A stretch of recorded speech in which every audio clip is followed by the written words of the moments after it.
Hello, and welcome back to another evening of quiet company. It's good to have you here. Wherever you are right now, whatever the day did to you, you can put it down for a while. That's the whole idea tonight. Nothing to solve, nothing to keep up with, no reason to stay sharp. Just me talking and you drifting for as long as you feel like staying. Tonight we're doing Dexter, all of it, or as much of it as one long, slow evening can hold, which turns out to be quite a lot because Dexter is a stranger, deeper show than people give it credit for. We're going to walk through the whole thing, top to bottom, where Dexter came from, who made him the way he is, the man who built the rules he lives by, the people who loved him without knowing what he was, the killers he hunted, the sister who is really the heart of the whole thing, the ending that everyone argues about, and the strange second life the show has had years later out in the snow. We'll get to the making of it too, the people behind the camera, because that story turns out to echo the story on screen in a way I find rather moving. Now, I should say what this is and what it isn't, because I always do, and because it matters. This is not a ranking. I'm not going to tell you the top 10 kills or the definitive order of the seasons or which villain was objectively the best. I'm not here to tear the show apart either. There's a whole cottage industry of people online whose entire relationship with Dexter is being furious at it, usually about the ending, and that's fine. That's their evening, but it's not this one. I love the show. I've watched it more times than I'd comfortably admit in daylight. And when you love something that much, you don't look away from its flaws, you look closer. That's what tonight is. Fond scrutiny. A long, warm, slightly obsessive look at a show about a serial killer told by someone who finds it oddly comforting to fall asleep to. Which, now that I say it out loud, is a slightly alarming sentence. We'll come back to why that works, because this is the thing that fascinates me about Dexter as sleep material. On paper, it makes no sense. It's a show about a man who wraps people in plastic and takes a slide of their blood and drops the rest in the ocean off the back of a boat called the Slice of Life. That should be the least restful thing imaginable, and yet, there's something about it that settles you. Part of it is the voice. Michael C. Hall narrating his own thoughts in that flat, dry, weirdly gentle register, like a man reading you the instructions to a life he doesn't quite understand himself. Part of it is the routine of it, the ritual, the sense that no matter how chaotic the plot gets, Dexter's going to tidy up afterwards, and part of it is Miami.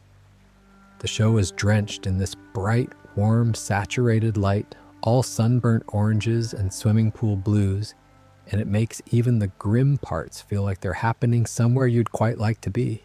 It's the sunniest show about murder ever made. There's a comfort in that contradiction that I've never quite managed to put into words, but I feel it every time. So that's the register for tonight. Warm, unhurried, a bit nerdy, like a friend who has thought about this far too much talking you gently to sleep. Here's how it's going to go, structurally, so you know what you're settling into. We're going to move roughly in order, from the beginning of Dexter's life to the present day of the franchise. But I want to be clear that you do not need to follow the thread to enjoy this. Each part stands on its own. If sleep takes you somewhere in the middle of me explaining the code, or while I'm talking about the man John Lithgow played, that is completely fine. That is what I'm quietly hoping for. You will not be tested on any of this. Nothing that comes later leans on you having caught something earlier. Each part is just a room you can wander into and back out of, and dozing off in one of them costs you nothing at all. You can pick it up another night. I'll still be here. I'll mention early and only lightly that if you like this kind of thing, this slow, companionable wander through a show, subscribing helps more of it find its way to you. That's the whole ask. No pressure, no smash that button, none of that. Just, if it's your sort of thing, it's there. And that's the last I'll say about it for a good while, because nothing kills a calm evening faster than someone asking you for something every 5 minutes. Right, let me set the scene properly before we go back to the beginning.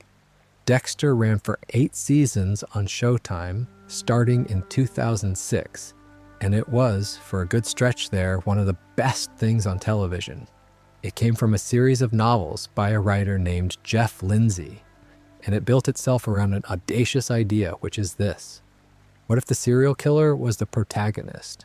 Not the villain the detectives are chasing, not the twist at the end, but the person whose head you live inside for the entire runtime. And not a cartoon Hannibal Lecter type either, all opera and fine wine and menace, but a guy who works a normal job, has a normal apartment, eats normal breakfast, and just happens to have this other thing he does. The show asks you to sit inside that head and, more uncomfortably than it usually gets credit for, to root for him, to want him to get away with it. That's a strange thing to ask an audience to do, and the fact that it worked, that millions of people spent years quietly hoping a murderer wouldn't get caught, tells you something about how carefully the show pulled it off, at least in its better years. The central figure, obviously, is Dexter Morgan, blood spatter analyst for the Miami Metro Police Department by day, which is a beautifully on-the-nose job for a man like him, and by night, when the urge takes him, something else entirely. He kills people. But, and this is the hook that makes the whole thing tick, he only kills other killers. He operates by a set of rules, taught to him as a boy by his adoptive father, that are meant to keep him from ever hurting anyone who doesn't, in the show's logic, deserve it. That's the deal the show offers you. He's a monster, yes, but he's a monster pointed in a specific direction. And the tension of the whole series lives in that word, only. Only killers. As long as that holds, you can breathe. And the show spends 8 years, and then several more in its afterlife, poking at whether it holds. We'll get into all of that. The rules, where they came from, what they cost, and the man who wrote them, who is one of the more quietly tragic figures in the whole story once you understand what really happened to him. But not yet. We have all night and know where we need to be. Let the day keep sliding off you. Settle in properly, sort your pillows out, let your shoulders drop away from your ears because they're probably up there without you noticing. And let's go back to the very beginning of Dexter, which, appropriately for a show this preoccupied with blood, begins in a great deal of it. Picture a shipping container. One of those big steel boxes stacked up in a port, the kind you see by the thousand and never think about. Now picture 2 inches of blood pooled across the floor of it, gone tacky and dark in the Miami heat, and a very small boy sitting in the middle of that, not crying anymore because he's been there too long to cry. That's where Dexter Morgan starts, not with the apartment or the boat or the badge, with that. A toddler in a metal box, surrounded by more blood than a child should ever be near, let alone sitting in. The show doesn't give you this all at once. It doles it out across seasons, a piece here, a flashback there, and I think that's the right call, because if you saw the whole thing in episode 1, it would just be horror. And the show wants it to be something sadder than horror. It wants it to be an origin. So you get it gradually, the way Dexter himself gets it, half remembered and reconstructed, until eventually the full shape of it is clear. Here's the full shape. Dexter's biological mother was a woman named Laura M.O.E. Zur. She was, it turns out, a confidential informant, feeding information to a police officer about a group of drug traffickers. That officer was Harry Morgan, and hold on to that name, because he becomes the most important person in this entire story. The traffickers found out.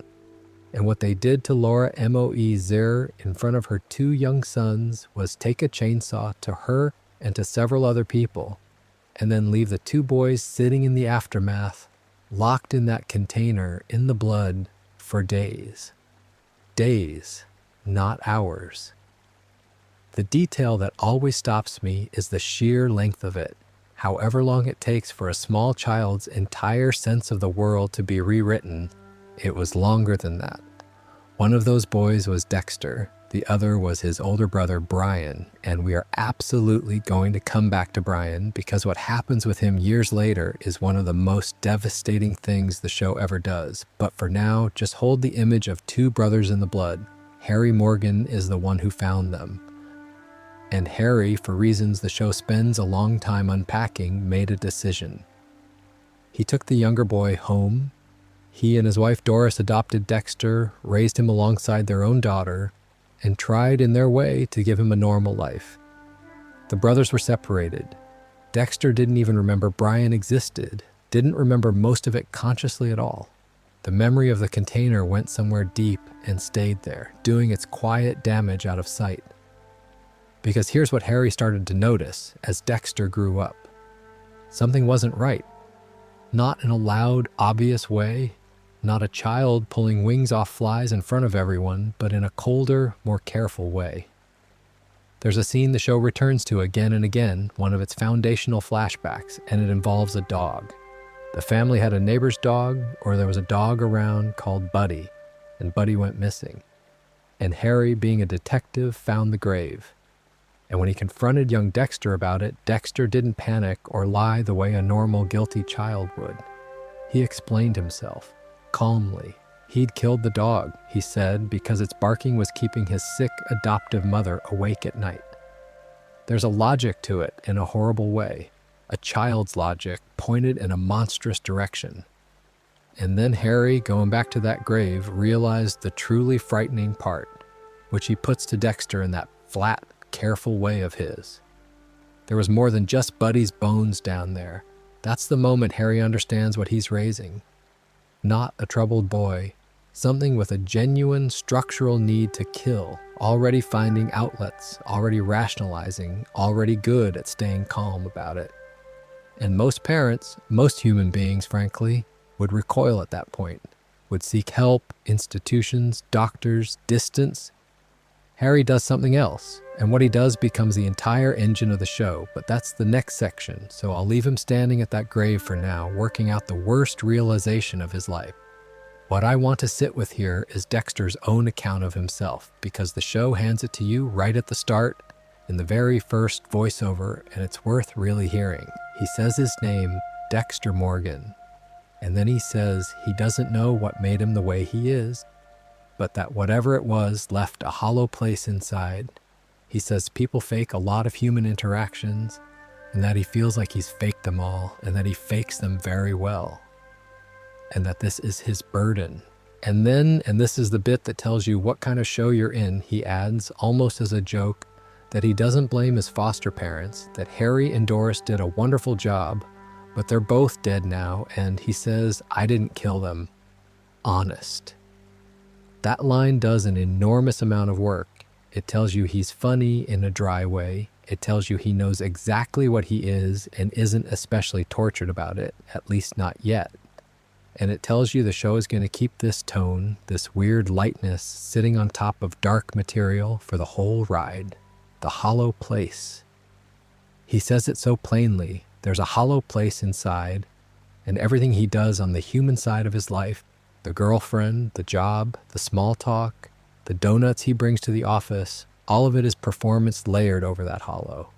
He is, by his own description, an empty man doing a very convincing impression of a full one.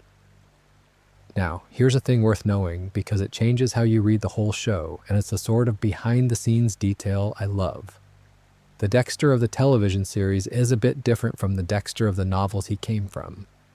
Jeff Lindsay's books, the ones the show is based on, are pulpier, gorier, and more openly comedic, and crucially, they eventually go somewhere the show flatly refused to go. In the books, the Dark Passenger, which is Dexter's name for the thing inside him that drives him to kill, turns out to be literally supernatural. An actual entity, something almost demonic that rides along inside him and inside others like him. The show looked at that idea and said, no, thank you. The television Dexter keeps the phrase, the Dark Passenger, but it deliberately leaves it ambiguous, psychological, a metaphor, a traumatized person built to explain themselves to themselves. And that single choice, to stay grounded, to refuse the supernatural, is a huge part of why the show works as well as it does, because it means the question of what Dexter is stays a human question. Was he born this way? Was he made this way? In that container, in that blood? Is it nature? Is it trauma? Is it both? And does the distinction even matter once the damage is done? The show never fully answers it, and it's the better for never fully answering it. I lean, personally, towards the idea that the container made him, or at least shaped whatever was already there into the specific form it took. And the show clearly wants you to at least consider that, because it builds in this devastating symmetry that we'll see pay off much later with his own son. The idea that being born in blood does something to a person that can't be undone, that gets passed down, that echoes. But I'm getting ahead of myself. That's a thread for a much later hour. What matters at the origin is the raw material. A child with, in the show's framing, a fundamental wiring problem, a lack of the thing that connects most of us to other people. And on top of that wiring, a trauma so total that it beggars belief. And then, crucially, a witness. Someone who saw what the boy was and decided not to throw him away. Because that's the other half of the origin, and it's the half people forget when they talk about Dexter as just a story about a serial killer. It's also a story about a father who loved a child he probably should have been terrified of, and who tried to save him with the only tools he had, which were the tools of a cop. Harry couldn't make Dexter normal. He knew that. You can hear it in every flashback. The resignation of a man who has accepted a permanent, unfixable fact about someone he loves. What Harry could do, or thought he could do, was give the thing a shape, give it rules, point it somewhere that, in Harry's mind at least, would do less harm than the alternative. And whether that was an act of love or an act of madness, or as I've come to think, both at exactly the same time, is one of the richest questions the show has. There's a version of Dexter that never met Harry Morgan, a version that got institutionalized or that grew up without any framework at all and became just another anonymous horror in a case file. The show gives you glimpses of what an unshaped Dexter might have been, and it's not pretty. So whatever else you think about Harry, and we're about to think about him quite a lot, he took a boy out of the worst place a boy has ever been and gave him something to hold on to. Even if the thing he gave him was, when you look at it directly, a license to kill. I always find the origin the most human part of the show, oddly. Everything after this, the elaborate kills, the season-long chess matches with other murderers, all of it is downstream of a toddler in a steel box and a detective standing over a dog's grave doing the arithmetic in his head. Two people at the lowest moments of their respective lives, colliding, and out of that collision. A man who spends the next several decades trying to work out whether he's a person or just a very good performance of one. We should talk about that man and about his rules. Let the container fade out. It's the last really dark image I'll leave you with for a while, I promise. Let's go and stand at that grave with Harry and work out what on earth he decided to do next. Let's not start with the plot. Let's start with the idea, because the idea is the thing, and it's one of the most interesting premises any crime show ever built itself on. The idea is this: you have a child who's going to kill people.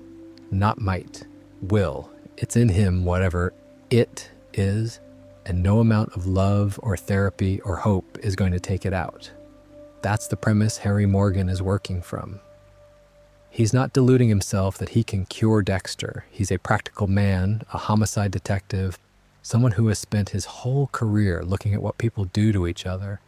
And he has looked at his adopted son with those same eyes and reached a conclusion most parents would refuse to even consider. The boy is going to kill. The only variable Harry has any control over is who. And out of that grim, clear-eyed acceptance, Harry builds the code.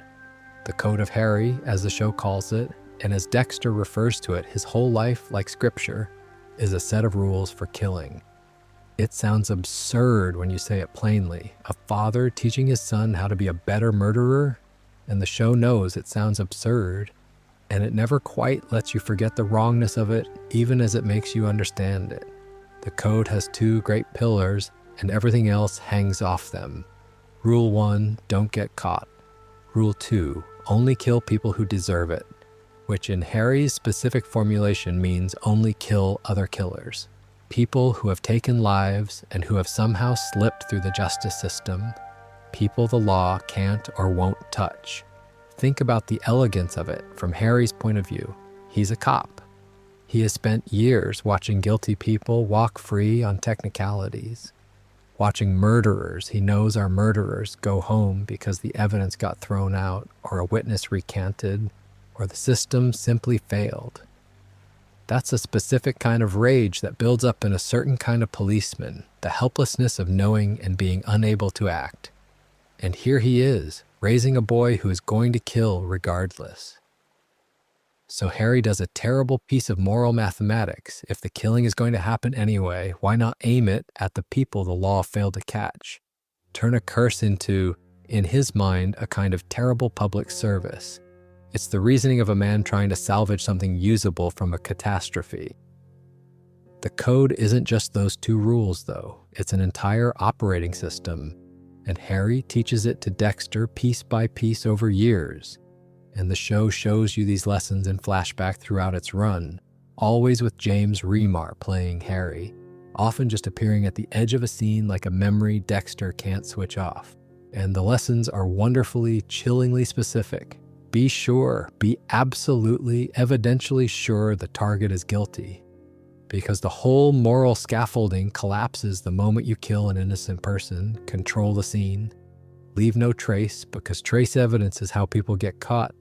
And Dexter, of all people, knows this, since analyzing trace evidence is literally his day job. Never make it personal, never kill in anger, because anger makes you sloppy, and sloppy gets you caught. And also because the moment it becomes about your feelings rather than the rules, you've stopped being an instrument and started being just another murderer. Blend in, have a cover, a job, relationships, a life that looks so ordinary no one would ever think to look twice. Fake the human things well enough that no one sees the hollow underneath. It's a remarkable document, the code, when you lay it all out. It's part survival manual, part moral philosophy, part parenting, all tangled together into something no reasonable person could call good and no honest person could call simple. And Dexter internalizes it so completely that it becomes the closest thing he has to a conscience. He doesn't feel guilt the way we do. What he has instead is the code, this external structure standing in for the internal thing he was born without. When he's tempted to break it, the voice he hears is Harry's. When he does something the code wouldn't sanction, he feels not guilt exactly, but a kind of structural wrongness, like a building that knows it's out of true. And this is the part of Harry's story I find hardest to shake, the part that took me a couple of rewatches to fully take in, so let me slow right down here. Harry built the code believing it would work, believing that giving the monster a shape would let him live with what he'd made. And for a while, in the flashbacks, you see a kind of grim pride in him, the sense of a difficult job being done as well as it can be done. But the show slowly reveals that Harry could not live with it. Not in the end. There's a flashback, and it arrives late enough that it lands like a punch even in a show full of punches. 3 days before Harry died, he walked in on Dexter. And Dexter wasn't just planning a kill or studying one. He was in the middle of it, chopping up a body, a man named Rhinus, doing the thing Harry had spent years teaching him to do cleanly and carefully. And Dexter in that moment wasn't ashamed. He was pleased. He looked up at his father, hoping for approval, the way any son wants his dad to be proud of a job done right. And Harry looked at what he had created, at the actual physical reality of it, the blood and the plastic and the pieces, and he threw up. And he backed away, and he said to his own son, "Stay away." And then 3 days later, Harry was dead. The official story for most of the series is that Harry died of heart disease. That's what Dexter grows up believing. But the truth, which comes out much later, is that Harry killed himself. He overdosed on his heart medication. He had asked a colleague, Captain Matthews, to look out for Dexter and Deb, and then he took his own life, and Matthews buried the autopsy report to protect the family. Harry, the man who designed the whole beautiful, terrible machine, could not bear to watch it run. He glorified the idea of the code in the abstract, the clean concept of a monster aimed at other monsters. But when he saw the actual truth of it, his son happily elbow deep in a corpse, hoping for a pat on the head. He understood what he had done. He hadn't saved a boy, he had trained one. He had taken something horrifying and made it efficient. And the guilt of that killed him. I find that almost unbearably sad, and I think it's the show at its very best, because it refuses to let Harry off the hook, and it refuses to make him a villain. He's neither. He's a man who did a monstrous thing for a loving reason and could not survive the knowledge of it. The code is an act of love. The code is also an atrocity. Both of those are true at the same time, and the show never resolves them into something tidier, and I respect it enormously for that. There's a wrinkle to all this that comes much later, and I'll only touch it now and properly pick it up toward the end of the night because it reframes Harry in an interesting way. It turns out Harry didn't design the code entirely alone. There was a neuropsychiatrist involved, a specialist in psychopaths, who helped him shape it in the first place, who understood the clinical reality of what Dexter was and gave Harry the framework to channel it. That's a revelation the show holds back for years, and when it lands, it makes the code feel less like one desperate father's improvisation and more like something that was, in a sense, engineered. But we'll get there. For now, keep it simple. Keep it Harry. A father at a grave, doing arithmetic, deciding to build a set of rules that would let his son kill without being caught, and, he hoped, without being wholly damned. One more thing about the code before we move on, because it's a thread that runs through the entire series and it's worth planting now so it's there in the back of your mind as you drift. The code is designed to serve two masters, and those two masters are eventually going to pull in opposite directions. It's designed to keep Dexter safe, don't get caught, and it's designed to keep Dexter, for want of a better word, good, only the guilty. And for a long time, those two goals point the same way. Kill carefully, kill only the deserving, stay free, stay useful. But the whole tragedy of the later series is watching those two goals come apart. Watching situations arise where staying safe means killing someone who doesn't fit the code, or where following the code means taking a risk that could get him caught. And in those gaps, in those moments where the two rules can't both be obeyed, you find out what Dexter is underneath the scaffolding Harry built. You find out whether the code made him good or just made him careful. That's the real experiment the show is running across the whole run of it. Harry's code as a hypothesis and Dexter's whole life as the test of it. But that's the long game, and we've got all night for the long game. For now, just picture the two of them, the boy and the father. The father teaching the boy to be careful, to be sure, to never do it in anger, to always have an alibi, sitting in a car somewhere in that bright Miami light, going over the rules like other fathers go over how to change a tire or cast a fishing line. There's something almost tender in it if you don't think too hard about what's being taught. And the show wants you to feel that tenderness and the horror of it in the same breath. It's very good at making you feel two things at once. It does it constantly. It's arguably the whole trick of the show, right? We've got the wiring and we've got the rules. Now let's look at the man those two things produced. Let's go into the apartment. Let's look at how Dexter Morgan lives when no one's watching, which is where the show is at its strangest and its most comforting. Settle in.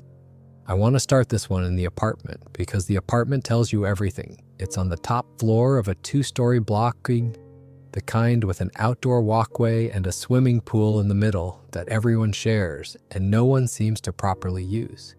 From the outside, it's completely unremarkable, which is the point. And inside, when Dexter comes home and shuts the door, the first thing you notice is how neat it is. Not sterile, not obsessive in a showy way, just ordered. Everything has a place.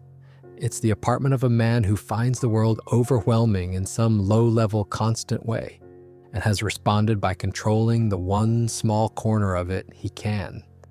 I understand that impulse. Most of us have a version of it.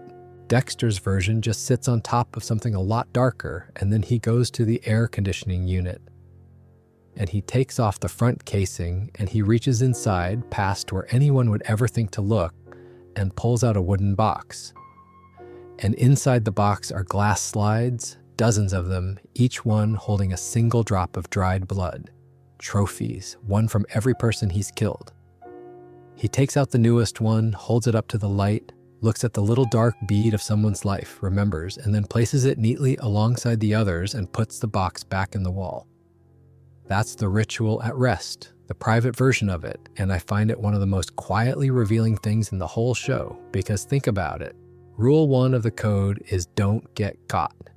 And keeping a box of blood samples from all your victims in your apartment is, by any sensible measure, an insane thing to do if not getting caught is your top priority.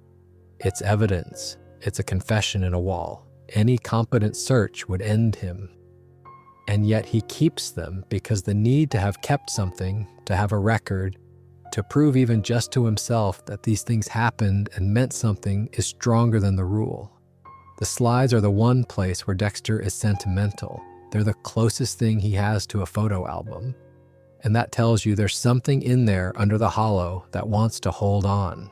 It's not nothing. A truly empty man wouldn't keep souvenirs. Now, the mask. Dexter spends his waking life performing a person. He has the job, blood spatter analyst, which he's good at, and which conveniently gives him access to every murder case in Miami and every police database he could want, which is either the luckiest career choice in history or, if you think about it the way Harry did, a deliberate piece of camouflage that also happens to be a hunting hide. He has a girlfriend, then a wife. He has a sister he adores in his own way. He has colleagues he brings donuts to because he worked out early that a man who brings donuts is a man no one suspects of anything. He does the small talk. He remembers birthdays. He laughs at the right moments, having studied when the right moments are. And the show lets you see the effort of it, the tiny calculations running behind his eyes, the way he narrates his own social performance like a spy filing a report. I have no idea what I'm doing, but I'm doing it well is more or less his whole external life. The engine underneath all of it, the thing the mask is covering, is what Dexter calls the dark passenger. And I love how the show handles this because it never lets you settle on what it is. For most of the run, Dexter talks about the dark passenger as though it's a separate entity riding along inside him, a hunger with its own will, something that takes the wheel when the urge comes. It's a useful way for him to think about it because it lets him hold the killing slightly at arm's length. It's not me, it's the passenger. The code isn't restraining me, it's restraining the thing inside me. That framing lets him keep his self-image more or less intact. But the show, in one of its smartest late moves, quietly pulls the rug on that. There's a conversation, imagined, between Dexter and the memory of Harry, where the whole idea gets interrogated. Harry points out that he never gave Dexter the dark passenger. He gave him the code. The dark passenger was always Dexter's own invention, a phrase he came up with as a boy, around 12 years old, to explain feelings that were too big and too frightening for a child to own. And Harry says something that I think is the key that unlocks the entire character. He says he let it go at the time, let young Dexter believe he was possessed, because he couldn't bear to make the boy blame himself for feelings he didn't choose and couldn't understand. But, Harry says, you're not a boy anymore. Maybe the dark passenger is just a feeling. And Dexter resists this hard, and the reason he gives is the whole tragedy in a sentence. He says, because if there's no dark passenger, then I'm responsible for everything I've done. That's it. That's the man. The dark passenger isn't a demon. It's a story he tells himself so that the weight of what he is doesn't fall entirely on him. And the show, gently over its length, takes that story away from him and makes him hold the weight. It's much scarier, Harry says, to think that the dark passenger is no more real than I am. Meaning Harry, at that point, is also just a projection, a memory Dexter talks to.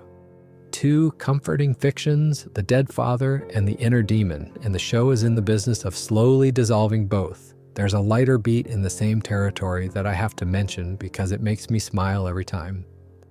At one point, Hannah, his eventual love interest, is trying to talk about this part of him, and she calls it his dark rider by mistake, and he corrects her. Dark passenger, not dark rider.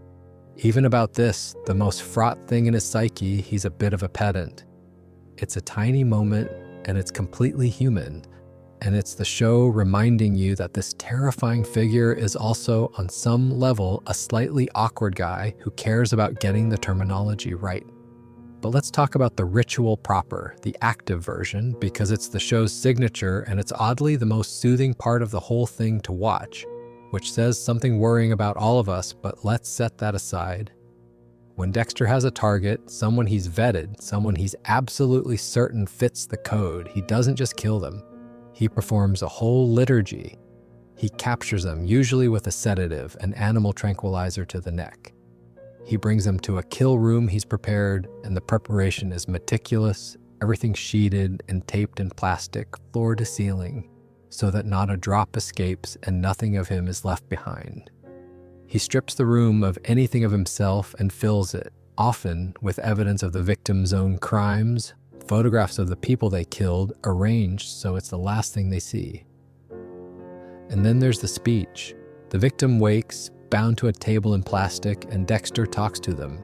He tells them why they're there. He makes them look at what they did. This is the one place in his life where the mask comes fully off, where he isn't performing normal, where he can be entirely honest, and it's telling that the only people he's ever truly himself with are people who are about to die. He's more open on that table with a murderer than he is with anyone he loves.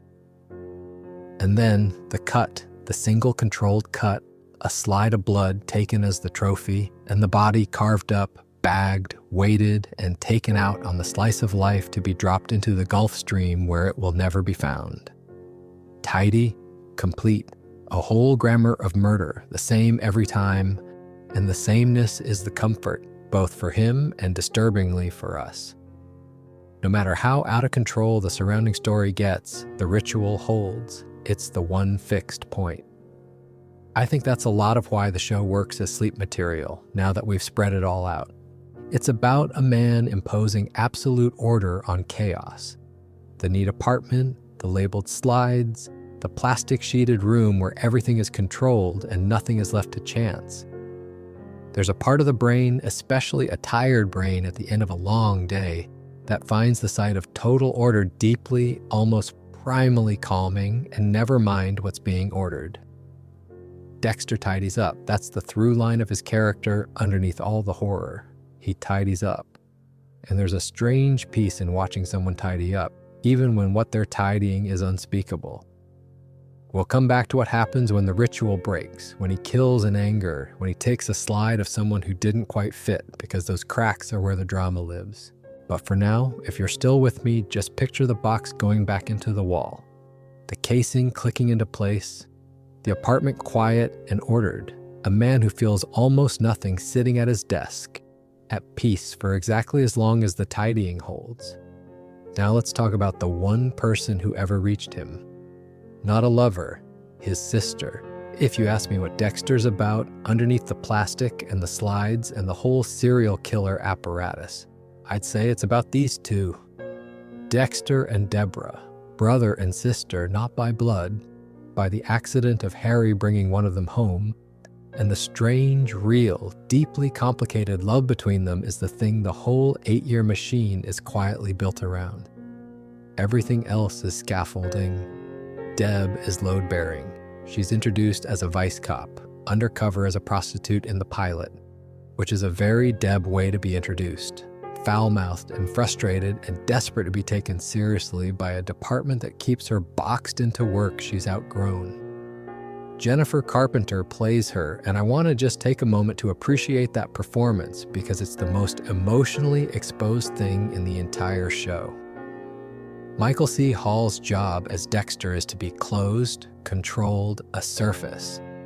Carpenter's job as Deb is to be the exact opposite, wide open, everything on the outside, all the feeling that Dexter can't access, pouring out of the person standing right next to him. She swears constantly, inventively, gloriously, and it's not just a quirk, it's character. Deb uses profanity the way other people use punctuation to manage feelings that are always a size too big for her. She's raw in a show full of controlled people. and that contrast is the engine of nearly every scene the two of them share. Her arc across the series is a proper one. She starts stuck in vice, desperate to make homicide. She gets there, largely by being good at the job and partly by proximity to cases that keep landing near her. She rises, eventually, all the way to Lieutenant of Homicide, running the department, which is a lovely bit of dramatic irony the show plays for years. The sister of Miami's most prolific killer ending up in charge of catching killers, sitting a few desks away from him the entire time, never seeing it. And she's not stupid, that's the thing. Deb is sharp. The show sometimes gets accused of making the whole department useless so Dexter can operate, and there's something to that. We'll get to Miami Metro's general uselessness with great affection later, but Deb specifically is not a fool. She just cannot imagine it. Her brother, the one person she trusts more than anyone alive. The idea is so far outside anything she can conceive that the evidence slides right off her for years. And then, of course, it doesn't. The show builds to the moment where Deb finds out for a very long time, and when it comes, it's one of the great character-shattering scenes in the whole thing. It happens in a church at the end of the 6th season. She's been circling a killer, and she walks in at exactly the wrong moment, and she sees her brother standing over a bound man on a table, knife raised, in the full ritual, mask entirely off. There's no explaining it away. She sees exactly what he is. And the show, cruelly and brilliantly, ends the season right there, on her face, on the impossible thing she's just been made to understand. What follows across the 7th season is, to my mind, some of the best material the later, shakier years of the show ever produced, because it's all about the aftermath of that recognition. She confronts him, she asks him plainly, "Are you?" And he answers plainly, "Yes." She asks if he's a serial killer, and he says yes, and the flatness of it, the lack of anywhere left to hide, is devastating. And then Deb has to live with it. She's the Lieutenant of Homicide. Her entire identity is built on the law, on catching exactly the kind of person her brother turns out to be. And she loves him. Those two facts are now at war inside her, and they never fully stop being at war for the rest of her life. The show does something uncomfortable and honest with this, which is that Deb doesn't turn him in. She can't. She tries to control it instead, to manage him, to bend the thing she can't accept into something she can live beside. She tries to make him stop, then tries to help him follow some version of the code she can stomach. Becomes complicit, becomes tangled in it. And it destroys her slowly from the inside. Because she's the one character with a fully functioning conscience standing closest to the man without one. And conscience, it turns out, is a terrible thing to have in that position. It's the thing that breaks her. The lowest point, and the moment the show crosses a line it can never uncross for her, comes at the end of the 7th season. To protect Dexter from being caught, from being exposed by a colleague closing in on the truth, Deb kills that colleague herself. She, the lawful one, the good one, the one with the conscience, pulls a trigger and takes an innocent, or at least undeserving, life to save her monster of a brother. And it wrecks her. It's the thing Dexter does routinely and lives with fine, and Deb does it once and it hollows her out completely. The contrast is the whole point. He was built without the thing that would make that unbearable. She has it in full, and it nearly kills her long before anything else does. Which brings us, and I'll be gentle about it because it's the saddest thing in the series and I don't want to dwell in the dark, to how it ends for her. In the final season, a killer shoots Deb, and she survives the shooting but suffers a stroke as a result, and is left in a state from which she will not meaningfully recover. And Dexter, at her bedside, makes the choice to disconnect her from life support. He carries her body out himself, and then he takes her out on the boat, the slice of life, the same boat he's used to dispose of dozens of murderers, and he lowers his sister into the same water, into the same Gulf Stream. It's a monstrous echo and a tender one at the same time, which is the show's signature move to the very end. The place he put his victims is the place he lays his sister to rest. and you're left to feel the full horror and the full grief of that in a single image. I think Deb's death is the real ending of Dexter, whatever you think of the actual ending, which we'll get to. Because she was the tether. She was the one relationship that was completely real, unperformed. The one person he loved in a way that wasn't a cover story or an experiment. Rita, we'll talk about, was complicated by having started as camouflage. Hannah was complicated by being another killer, but Deb was just his sister, and he just loved her as much as he was able to love anything. And the show is clear that he was able to love her a great deal. When she's gone, the tether's gone. There's nothing holding him to the human world anymore. Everything he does afterwards has the quality of a man who has already lost the only thing that made the performance worth keeping up. There's a detail from the early days that I always come back to, because it makes the whole relationship ache in retrospect. When they were children, Deb had a puppy, and the puppy was taken away, and she never understood why. And the reason, which Dexter knows and Harry made him swear never to tell her, is tied up in Dexter himself, in what he was even then. Harry's instruction to young Dexter was absolute. Never tell Deb what you are. She'd never get over it. And so their entire relationship from childhood is built on a thing he's keeping from her, a wall he was told to build when they were both small, and that stands between them their whole lives until the church tears it down. She loved him completely across a distance she didn't even know was there. That's the sadness of Deb in one image. A little girl whose puppy vanished for reasons she was never allowed to know. Growing up beside a brother she trusted with everything, protected the whole time from a truth that would have shattered her until it did. She deserved better than this show gave her, and I mean that with love. She deserved a life that wasn't spent orbiting his secret. But within the story, she's its warm center, the person whose feelings we borrow because the main character can't supply his own. Every time the show wants you to feel the true weight of what Dexter is, it shows you Deb's face. She's the audience's heart, standing in for all the feeling Dexter files away. We should widen out now gently to the rest of the people around him. The department, the colleagues, the ones who never got as close as Deb did to the truth, some of whom got close enough to die for it.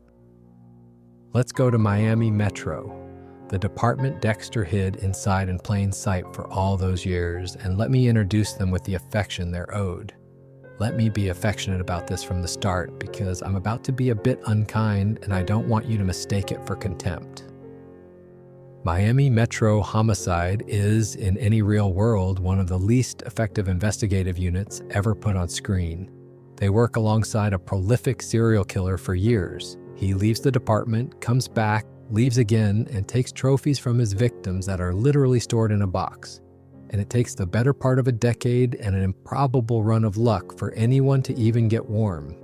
In any real police department, the blood spatter analyst who happens to be present at an unusual number of loosely connected disappearances, who moves his boat right when a case gets close to his marina, would have been flagged and looked at hard early. But the show needs Dexter free, so the department stays a step behind, and once you accept that as the price of admission, it's part of the fun. You're not watching a procedural, you're watching a magic trick, and the department is the audience the magician is fooling, now the people. Start with Angel, because he's the decent one and the show needs a decent one. David Zayas plays him with this warm, slightly rumpled humanity, a good detective, and a fundamentally good man who mostly wants a nice meal, a bit of respect, and someone to share his life with.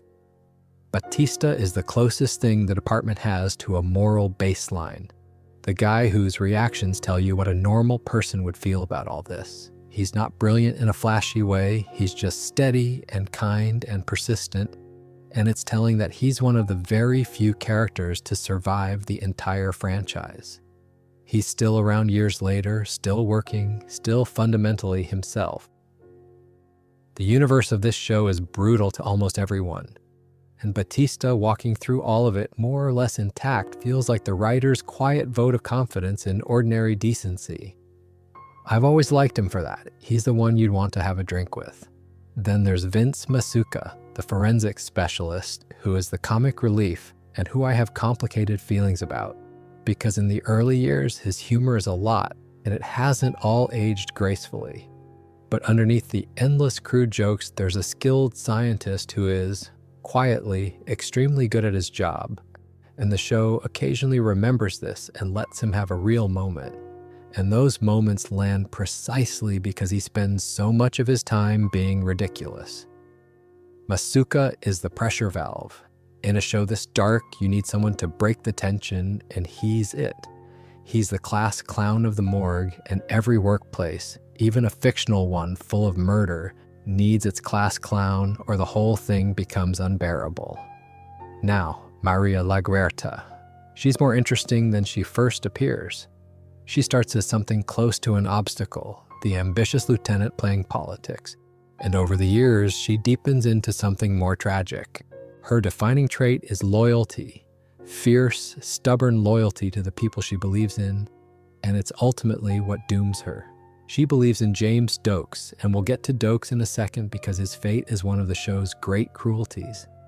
And much later, LaGuerta is the one who reopens the case of the Bay Harbor Butcher, which is the name the public and the police give to Dexter's body of work once it starts to be noticed. And she's the one who starts correctly to suspect Dexter himself. She gets closer to the truth than almost anyone.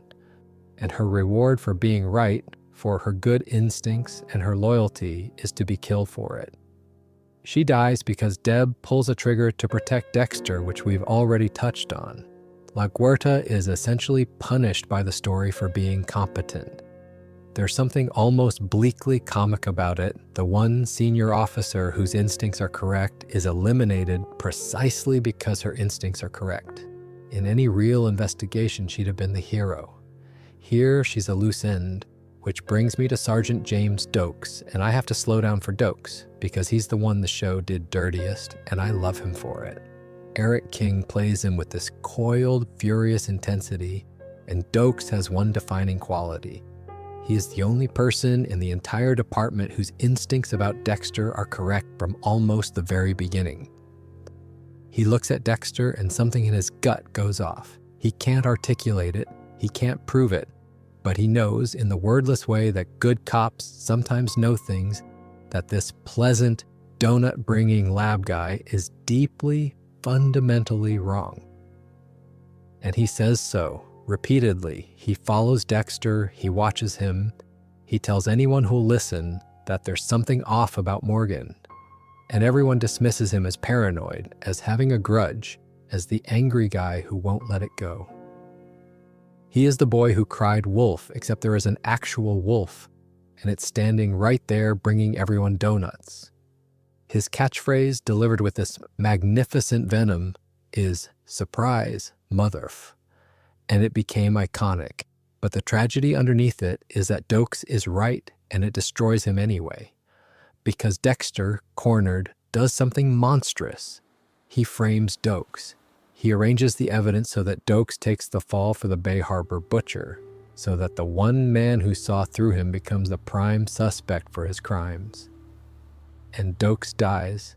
The only clear-eyed man in the room, the one person whose read on the situation was accurate the whole time, is turned into the scapegoat and killed for the sin of being right. I find that upsetting, in the good way, the way that means the show earned it. Dokes deserved to be believed. He deserved to be the hero who caught the monster. Instead, he's a cautionary tale about what happens when you're the only sane person in a story that needs you to be wrong. There's a version of the whole series told from Dokes' point of view that would be almost unbearably tense.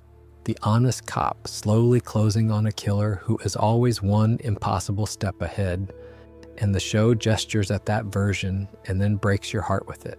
He was right, and it killed him. That's the sentence that sums up Dokes. Later on, there's Joey Quinn, who arrives after Dokes and occupies a different kind of moral space. The cop, who's a bit dirty, a bit compromised, cutting corners, tangled up with the wrong people, in over his head in ways he keeps not quite climbing out of. Quinn is interesting because he's neither the decent one nor the sharp one. He's the human, flawed, muddling through one. The cop who does bad things not out of malice, but out of weakness and bad luck and wanting things he can't quite get cleanly. He has a whole storyline involving a woman named Nadia and a strip club and a killing he covers up. And it's messy and grubby in a way that's fairly realistic. Quinn is what most of us would probably be in a corrupt system, not a hero, not a villain, just a person making a series of slightly bad choices because the good choices are harder. He never gets close to Dexter's secret, really. But he orbits Deb for years, and he's part of the texture of the department, the reminder that most policing isn't cracking a serial killer, it's this, the small, grubby compromises of ordinary people. And Captain Matthews sits above all of them, the political animal, the man who buried Harry's suicide to protect the family, the one who keeps the machine running and the scandals contained. He's not a major player, but he's a useful one. The reminder that the department is also an institution with reputations to protect and inconvenient truths to bury. And that sometimes those instincts accidentally protect Dexter as much as any of his own cleverness does. Here's the thing I want to leave you with about all of them, the reason the ensemble matters even though the plot mechanics often reduce them to obstacles Dexter dances around. They're the reason the mask exists. Dexter doesn't perform normalcy in a vacuum. He performs it for these people. The donuts are for Batista and Masuka. The competence is for La Guerta and Matthews. The whole elaborate impression of a functional human being is staged daily for this specific audience of colleagues. They're the proof he points to himself that the disguise works. If they can't see it, maybe it's not there. And every one of them who gets close to the truth, Dokes, La Guerta, and eventually Deb, pays a terrible price for the closeness. The department is where Dexter is safest, and where the people who threaten him keep emerging. And those two facts are the same fact. The closer you work with a man like that, the more chances you have to notice, and noticing in this show is fatal. I'll take the one gentle break of the night here since we're at a natural seam. If these slow wanders through shows you love are your sort of thing, subscribing means more of them turn up when you need something to fall asleep to. That's it. That's the whole thing. Back to it. Because we should talk about the people Dexter let inside the mask on purpose, the ones he chose, which means we should talk about love and whether a hollow man can do it. Here's a question the show keeps asking in different shapes across its whole run. Can a hollow man love? Can someone born without the usual wiring for connection connect? Or is it always just a very good performance, indistinguishable from the real thing to everyone except the man doing it? And the show never gives you a clean answer because there isn't one, but it explores it through the women Dexter lets pass the mask. And each of them is a different version of the experiment. Start with Rita because she's first and because she's the most quietly heartbreaking. When Dexter meets Rita Bennett, he chooses her coldly as camouflage. That's the ugly truth of how it begins. She's a single mother of two recovering from an abusive marriage, and she's damaged in a way that makes her, in Dexter's calculating early logic, safe. She won't want too much from him physically or emotionally. She's too wary, too hurt, and that suits him perfectly because a girlfriend is exactly the kind of prop a man performing normalcy needs, and one who won't push for real intimacy is the ideal version. He picks her the way you'd pick a good alibi. That's how it starts, and the show doesn't flinch from it. And then, slowly, something the show is very careful about happens. She stops being a cover story and becomes real. Not all at once, and Dexter narrates his own confusion about it because he doesn't have a reliable internal instrument for detecting his own feelings. So he has to sort of deduce them from the outside, like a scientist studying his own behavior. There's a moment when he's on a table with a target, one of his victims, and the man says something vile about Rita, calls her something cruel. And Dexter kills him on impulse, off the ritual, out of anger, which is exactly the thing the code forbids. And afterwards, Dexter realizes, with something like surprise, that the impulse means something. He broke his own rules because someone insulted her, which means she's gotten inside somehow. The cover story became load-bearing without him noticing. That's about as close as early Dexter gets to a declaration of love, killing a man slightly wrong because of a rude comment about his girlfriend. And for this character, it's enormous. They marry, they have a child, Harrison, who we'll give a whole section to later because his story is its own thing. And for a while, Dexter has the full picture of a normal life, wife, kids, house, and the show plays with whether the picture is making him more human or whether he's just gotten better at holding the frame. And then the show does the most brutal thing it ever does, and I'll handle it gently. At the end of the 4th season, a killer Dexter has been circling. The one played by John Lithgow, who we'll come to, kills Rita. Dexter comes home to find her dead in the bathtub, and their infant son Harrison sitting on the floor in a pool of her blood. A baby in the blood. And if that image rings a terrible bell, it should, because it's the exact mirror of Dexter's own origin, the child in the container. The show closes that loop with awful precision. Dexter's whole life began with a child sitting in blood, and now he's made another one. The thing he is has reproduced its own origin. It's the darkest rhyme in the series, and it's the hinge the entire back half of the show swings on. Before Rita's death in the 2nd season, there's Lila, and Lila is a completely different kind of relationship, a chaotic and destructive one. She comes into his life as a sponsor when Dexter is pretending to work a 12-step program as cover for his urges, framing his need to kill as an addiction he's recovering from, which is a fascinatingly warped bit of self-diagnosis. Lila is meant to help him with his addiction, and instead she's drawn to exactly the darkness in him that he's supposedly trying to manage. She's reckless, obsessive, and increasingly dangerous. She frames people, she manipulates, she sets a fire, she becomes a genuine threat. If Rita is the fantasy of a normal life, Lila is the temptation of a life with no rules at all. Someone who wants the monster rather than the mask. And the show is clear that this is not liberating for Dexter, but destabilizing. He doesn't want someone who sees and celebrates the darkness.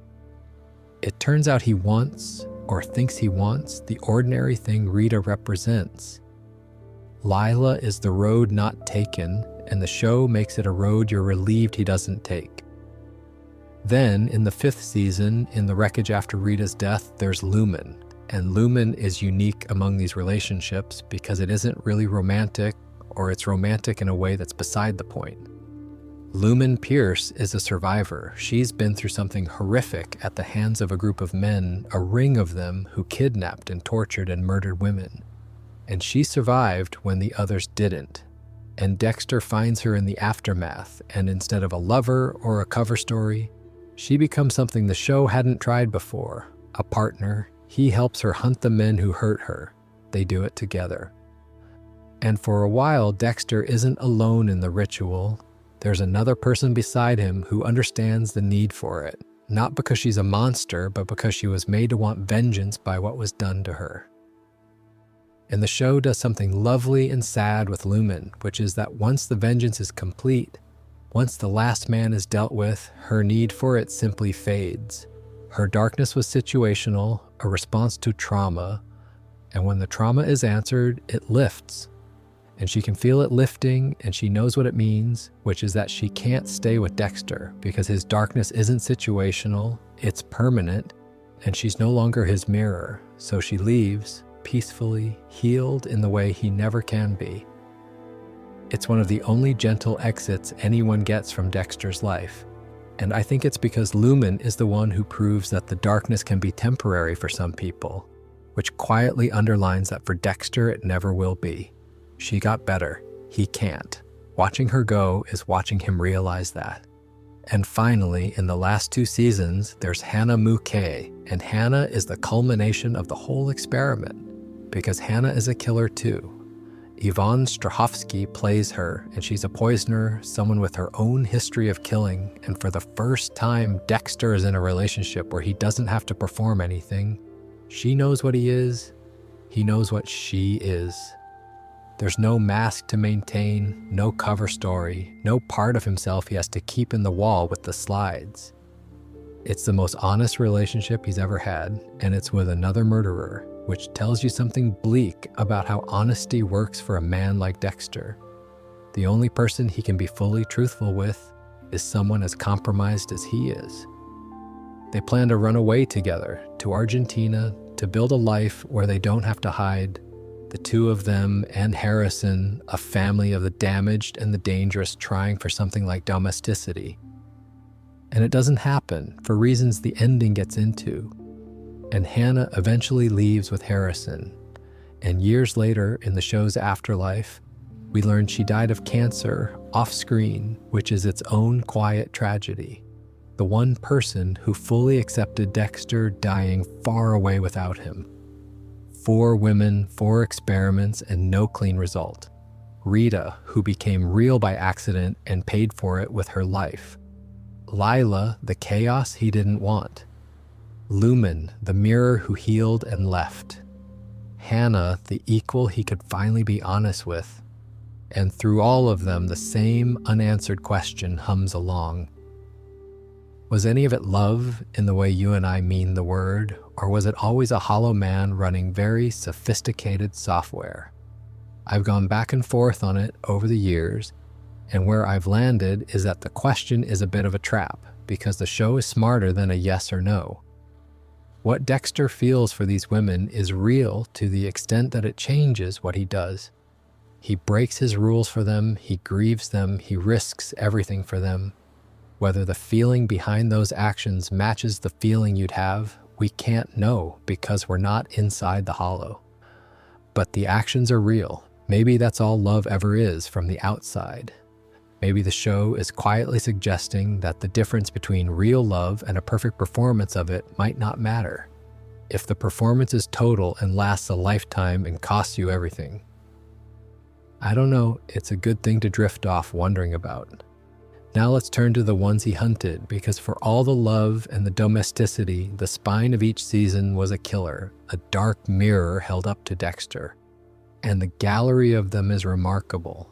Let's walk through it, slowly, no rush, one at a time. The clever thing about how Dexter is structured, at least in its strong years, is that each season hands Dexter a killer who isn't just an opponent but a mirror. Every big antagonist reflects some part of Dexter back at him, some road he could have taken, some version of what he is.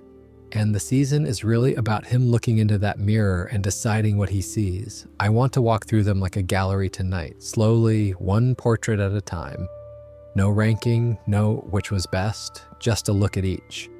We'll do the first 4 seasons here and the rest a little later, so there's a natural place to nod off in between. The first season gives us the ice truck killer, and this is the one that turns out to matter most because of who he is. For most of the season, he's a mystery, a killer who drains his victims of blood, leaving the bodies eerily bloodless and clean, which fascinates Dexter professionally and personally because blood is his whole world, and here's someone treating it the way he does, as something to be controlled and removed rather than spilled. And there's a strange courtship to it. The 2 killers circling each other, the ice truck killer seeming almost to be leaving messages for Dexter specifically, playing to him. And the reveal, when it comes, is the gut punch that the whole show is built to deliver. The ice truck killer is Brian, Dexter's older brother, the other boy from the shipping container. He survived too, he was shaped by the same blood, and he spent his life becoming a killer just like his little brother, and he has found Dexter. And what he wants is for the 2 of them to be what they are together, openly as brothers, without the mask, without the code. And that's the first great test of everything Harry built, because Brian offers Dexter the one thing the mask denies him, which is to be fully known and fully accepted by someone who shares his exact nature and his exact origin. No performance. Just brothers in the blood, the way they started. And the price is Deb. Brian wants Dexter to kill Deb, to prove that family of blood, real blood, killer blood, matters more than the adopted sister who represents the human life Dexter's only pretending to live. And Dexter chooses Deb. He chooses the constructed family over the biological one, the performance over the truth, the sister who doesn't know what he is over the brother who knows exactly. And he kills Brian to save her. It's the foundational choice of the whole series, and it establishes something that stays true right to the end. Dexter, given the choice between being truly known and keeping Deb, keeps Deb. The theme of the first season is family, and the answer it gives is that Dexter's real family is the one he chose, or that was chosen for him, not the one he was born screaming into. Brian haunts the rest of the series, reappearing in visions, the brother he might have run with, the life he didn't take. The second season isn't built around a single new killer in the same way. It's built around Dexter being hunted, which flips the format nicely. His victims start being discovered, the bodies he thought were gone forever dredged up, and the hunt for the so-called Bay Harbor Butcher becomes the season, with the terrible irony that Dexter is a member of the very team investigating himself. It's the closest he comes to being caught in the early years, and it's where Dokes closes in, and where, as we've discussed, Dokes pays for being right.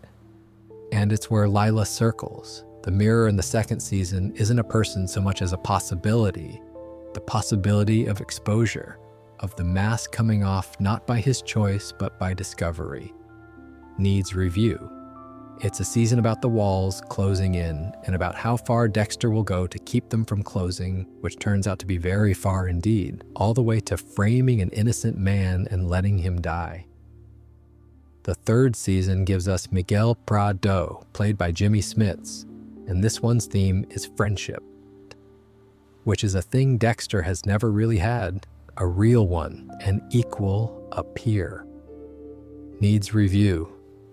Miguel is an assistant district attorney, powerful, charismatic, and he stumbles onto what Dexter is, and instead of recoiling, he's fascinated. He wants in.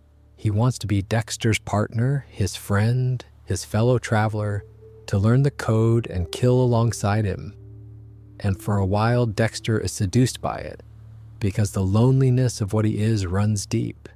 And here's someone offering brotherhood again, but this time by choice, an adult friendship built on shared secrets. And it goes wrong exactly the way you'd expect, because Miguel doesn't want the code, he wants the power. He wants to kill the people who inconvenience him, not the people who deserve it. And he starts breaking the rules, killing outside the lines, using the partnership as cover for his own agenda. And Dexter realizes that a man who wants to kill without the code is just a murderer, and that the thing Harry built was never really about the killing, it was about the restraint. Miguel is the mirror that shows Dexter what he'd be without the rules, and it's not liberating, it's monstrous. And Dexter has to kill his one friend to stop it. The lesson of the third season is that the code is the whole point. Take it away, and Dexter is Miguel, and Miguel is just a killer with a nice suit and good connections. And then the fourth season, which is, for a lot of people, myself included, the peak of the entire show. Arthur Mitchell, the Trinity Killer, John Lithgow, in a performance that won him an Emmy and absolutely deserved it, playing one of the most frightening figures television has produced. And the frightening thing about him isn't the killing. It's the ordinariness wrapped around it. Trinity has been killing for decades, longer than almost anyone, a whole methodical cycle of murders repeated over and over across the years, and he has never been caught. And the reason he's never been caught is that he has a family, a wife, children, a suburban house, a respectable job doing community work. He is a pillar of his community and a monster at the same time, seamlessly. And Dexter looks at him and sees for the first time something he desperately wants. Proof that you can have both. That you can be what he is and still have the full human life, the wife and the kids and the house, and keep killing and get away with it for decades. Trinity is the mirror that shows Dexter a possible future, and Dexter fatally admires it. He hesitates. Instead of killing Trinity when he has the chance, he keeps him alive, studies him, tries to learn from him how to hold the two lives together. He's there to learn from Trinity, essentially, and that hesitation is the most expensive mistake he ever makes.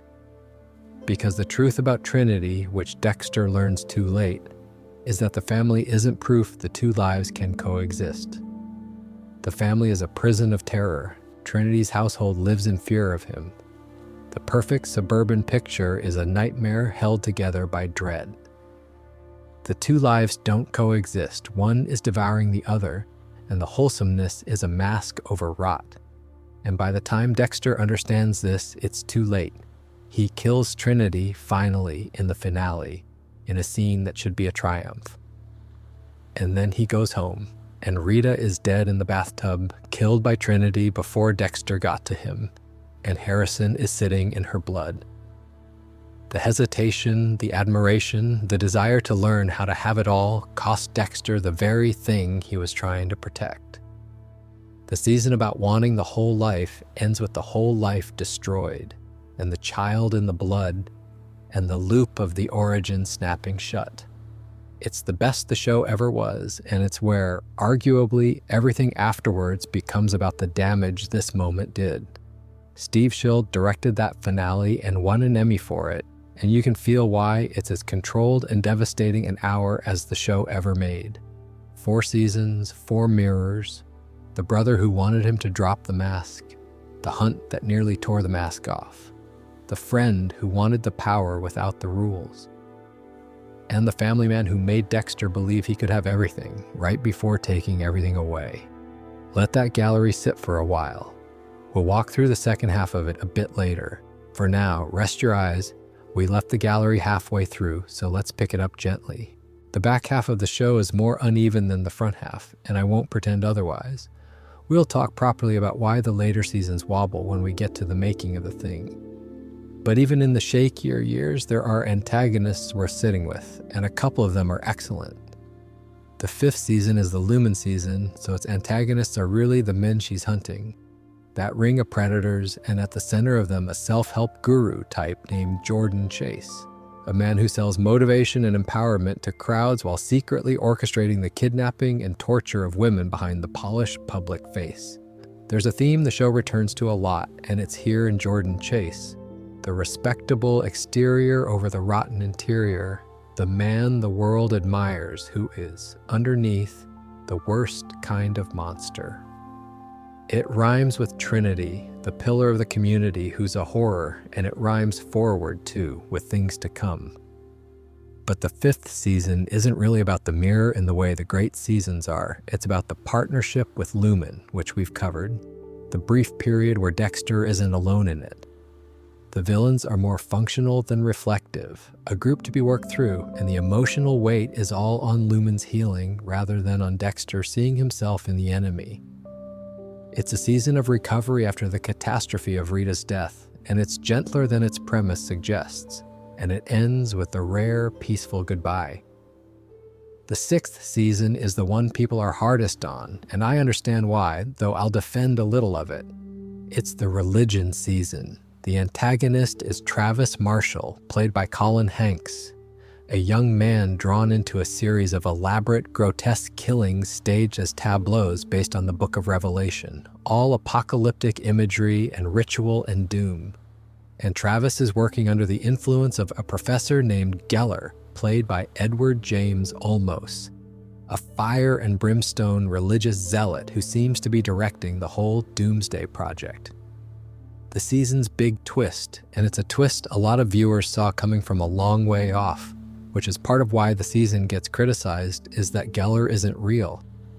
Geller has been dead the whole time. He's a hallucination, a projection of Travis's own mind, the way Harry is a projection of Dexter's. Travis has been doing it all himself and blaming the voice of a dead man, which is, when you look at it, exactly Dexter's own arrangement with the Dark Passenger and with Harry.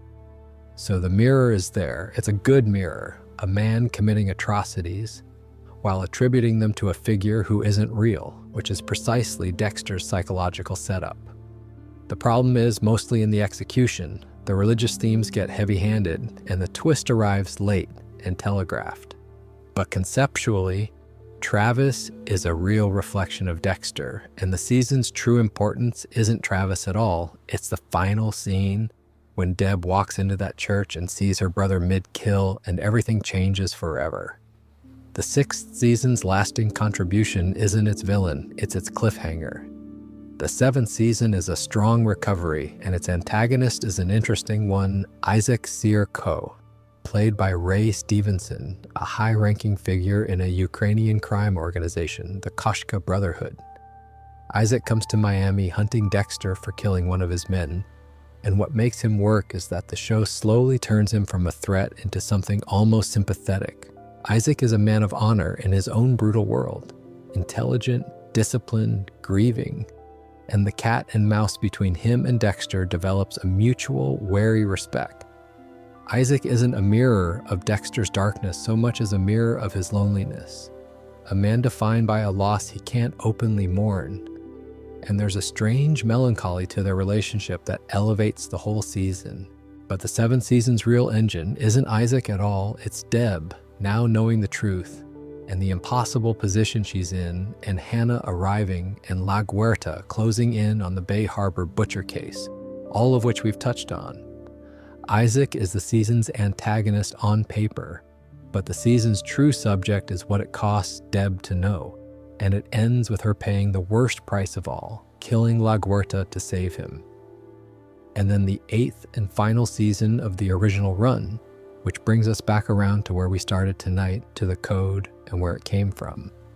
Because the eighth season introduces Dr. E.V. Lynn VOH Gull, played by Charlotte Rampling, a neuropsychiatrist who specializes in psychopaths and who reveals that she helped Harry create the code in the first place. This is the reframe I promised you hours ago, back when we were standing at the grave with Harry. It turns out Harry didn't invent the code alone in a fog of desperation. He consulted Vogel, a professional, someone who understood clinically what Dexter was, and together they engineered the framework that shaped his whole life. Vogel calls the psychopaths she's studied and, in a sense, cultivated, her spiritual children, and Dexter is in some ways her masterpiece, the proof that her theories could work, that a psychopath could be channeled rather than caged. It's a fascinating idea that the code was less a father's improvisation and more a designed experiment, and it recolors everything you thought you knew about Harry. He wasn't just a grieving cop doing his best. He had help, expert help. The code was, in part, a clinical intervention.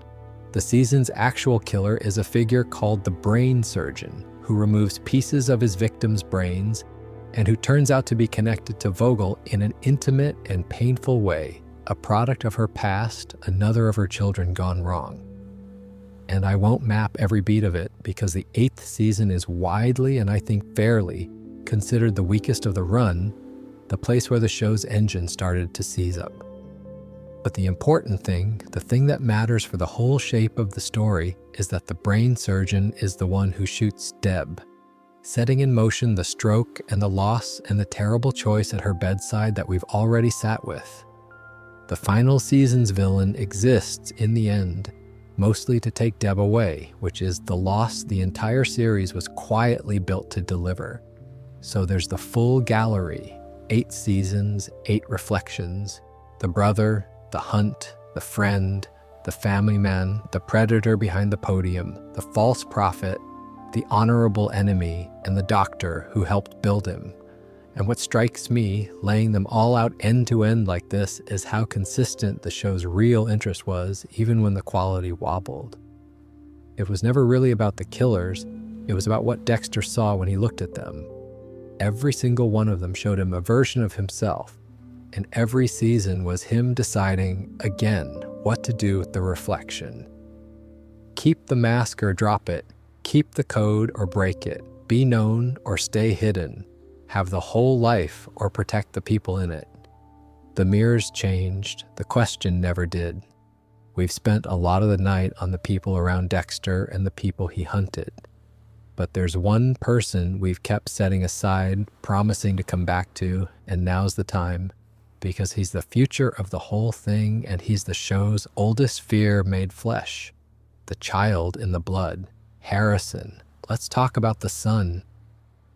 There's a fear that sits under this whole show, and it predates Harrison, it predates Rita, it goes all the way back to that container. The fear is that this thing, whatever it is, gets passed down. That being born in blood does something permanent, and that the something can be inherited, handed from one generation to the next like a family curse. And the show puts that fear into a person, and the person is Dexter's son. Harrison is born during the 4th season, and from the very start, the show is playing with the parallel, but it becomes unmissable, unbearable really, in the moment we've already talked about, when Rita is murdered and the baby is found sitting in her blood, because that is precisely exactly how Dexter began. A small child alone in the blood of a murdered mother. The show draws the line between them in the boldest possible stroke. Dexter has, without meaning to, recreated his own origin in his own son. The curse, if it is a curse, has been handed down not through genetics, but through circumstance, through the simple, horrible fact of what Dexter's life is and what it drags into its orbit. Harrison is born in blood the same way Dexter was, and from that moment the question hangs over everything. Will he become what his father is? Is it in him? Did the blood do to him what it did to Dexter? For most of the original run, Harrison is a child, and the question stays in the background, a low hum of dread. Dexter watches his son for signs the way Harry once watched Dexter, and there are moments that spook him, small cruelties, a fascination that seems a shade too intense, and you can see Dexter running the same arithmetic Harry ran, looking for the wiring, dreading finding it. It's one of the show's quietest and best ideas that Dexter becomes Harry, becomes the parent studying the child for darkness, and that he has no better answer to it than Harry did. What do you do if your son is what you are? Harry's answer was the code. Would Dexter do the same? Could he teach his own son to kill the way he was taught? The horror of the inheritance isn't just that Harrison might have the darkness, it's that Dexter might respond to it exactly as Harry did, and the whole terrible cycle would run again. The original series doesn't resolve this because the original series ends with Dexter faking his death and vanishing, and Harrison is taken away by Hannah, raised elsewhere in Argentina without his father, believing his father dead. And that's where he stays for a long time, off-screen, growing up. Which means the real reckoning with the inheritance question waits for the show's afterlife, for the revival, for new blood, and we'll get to the specifics of that when we talk about Iron Lake. But I want to set the terms of it here because it's the culmination of the oldest thread in the whole show. By the time we meet Harrison again, he's a teenager, and he's had a hard life, a childhood of loss and displacement, bounced around, carrying the trauma of his mother's death and the abandonment by a father he was told had died. And he tracks Dexter down. He finds him. And what he brings with him is exactly the question the show has been asking since the container. Because Harrison, it turns out, has rage in him. He has darkness, or something that looks like it, nightmares of his mother's murder, a capacity for violence that frightens him and frightens Dexter. And now Dexter is in Harry's exact position decades later, looking at his own child and seeing or fearing he sees the same thing Harry saw in him. And here's where the show gets interesting about it, because it refuses the easy version.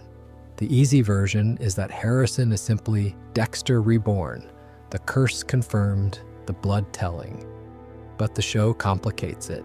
Harrison's darkness, if that's even the word, might be trauma rather than nature. It might be the ordinary rage of a deeply hurt young person, not the structural emptiness Dexter was born with. The show holds the ambiguity, the same ambiguity it held about Dexter himself all those years ago. Nature or trauma, born or made. And it lets Dexter for the first time try to be a different kind of father than Harry was. Not to cage the boy and not to weaponize him, but to parent him, to try to reach him as a person rather than manage him as a problem. It's the thing Harry couldn't do, and the thing Dexter's whole nature makes almost impossible. And watching him attempt it clumsily is the most human he ever gets. There's a false father figure in Harrison's story too, out in Iron Lake, a man who takes an interest in the troubled boy and offers him a kind of dark mentorship. And part of the tension of the revival is Dexter competing, in a sense, for his own son's soul against a man who represents exactly the wrong influence. I'll leave the details for the Iron Lake section. But the shape of it is that Harrison becomes the ground on which the show finally tests its oldest question, and the answer it eventually gives is one of the most talked about things in the whole franchise because of how the story chooses to end, with father and son and a choice about the cycle and whether it continues or breaks. We'll sit with that properly soon.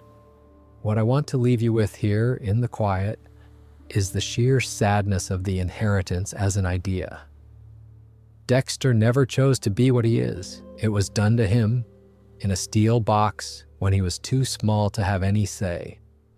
And the deepest fear of his life, deeper than getting caught, deeper than losing Deb, is that he's passed it on, that his son will have to carry the same thing he carried, unchosen, unearned, just handed down by the accident of being born into a life with that much blood in it.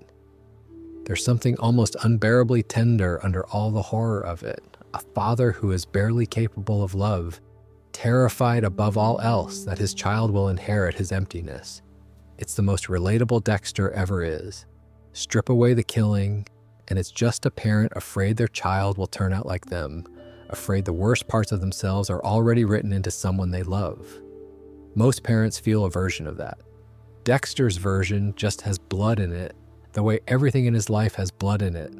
The child in the container grew up to make another child in the blood. Whether that second child breaks the cycle or continues, it is, in a real sense, the question the entire franchise exists to answer. And it takes them years and a move to the snow and a whole second series to get there. Let's start heading that way. But first, let's talk about how the original show chose to end and why people are still arguing about it, because you can't understand the snow without understanding the hurricane. Let me start with snow, of all things, because it's the most surprising image the whole franchise ever produced. A show that is made of Miami, of heat and neon and swimming pools and that impossibly bright sunlight, and then years later it picks itself up and moves to a small town in upstate New York in the depth of winter, and suddenly everything is white and cold and quiet. The tonal shift alone tells you the story has changed, but to get to the snow, we have to go through the hurricane, and the hurricane is the ending everyone argues about, so let's handle it, calmly and without the fury that usually attends it, because tonight isn't for fury. The original series ends in the 8th season, after Deb, and I want to be honest that the ending is widely regarded as one of the most disappointing conclusions in television history. That's not me being cruel, it's just the consensus. The finale routinely turns up on lists of endings that let people down, and its ratings among viewers reflect it. I'm not going to spend the night piling on because that's not what we do here, but I also won't pretend the disappointment isn't real or isn't earned. What I'd rather do is just tell you what happens and let you feel the shape of it. After Deb is shot and suffers the stroke that leaves her with no meaningful recovery ahead, Dexter, at her bedside, disconnects her from life support. And then he takes her body out on the slice of life, the boat, and lowers her into the ocean, into the same waters he's used all these years for his victims.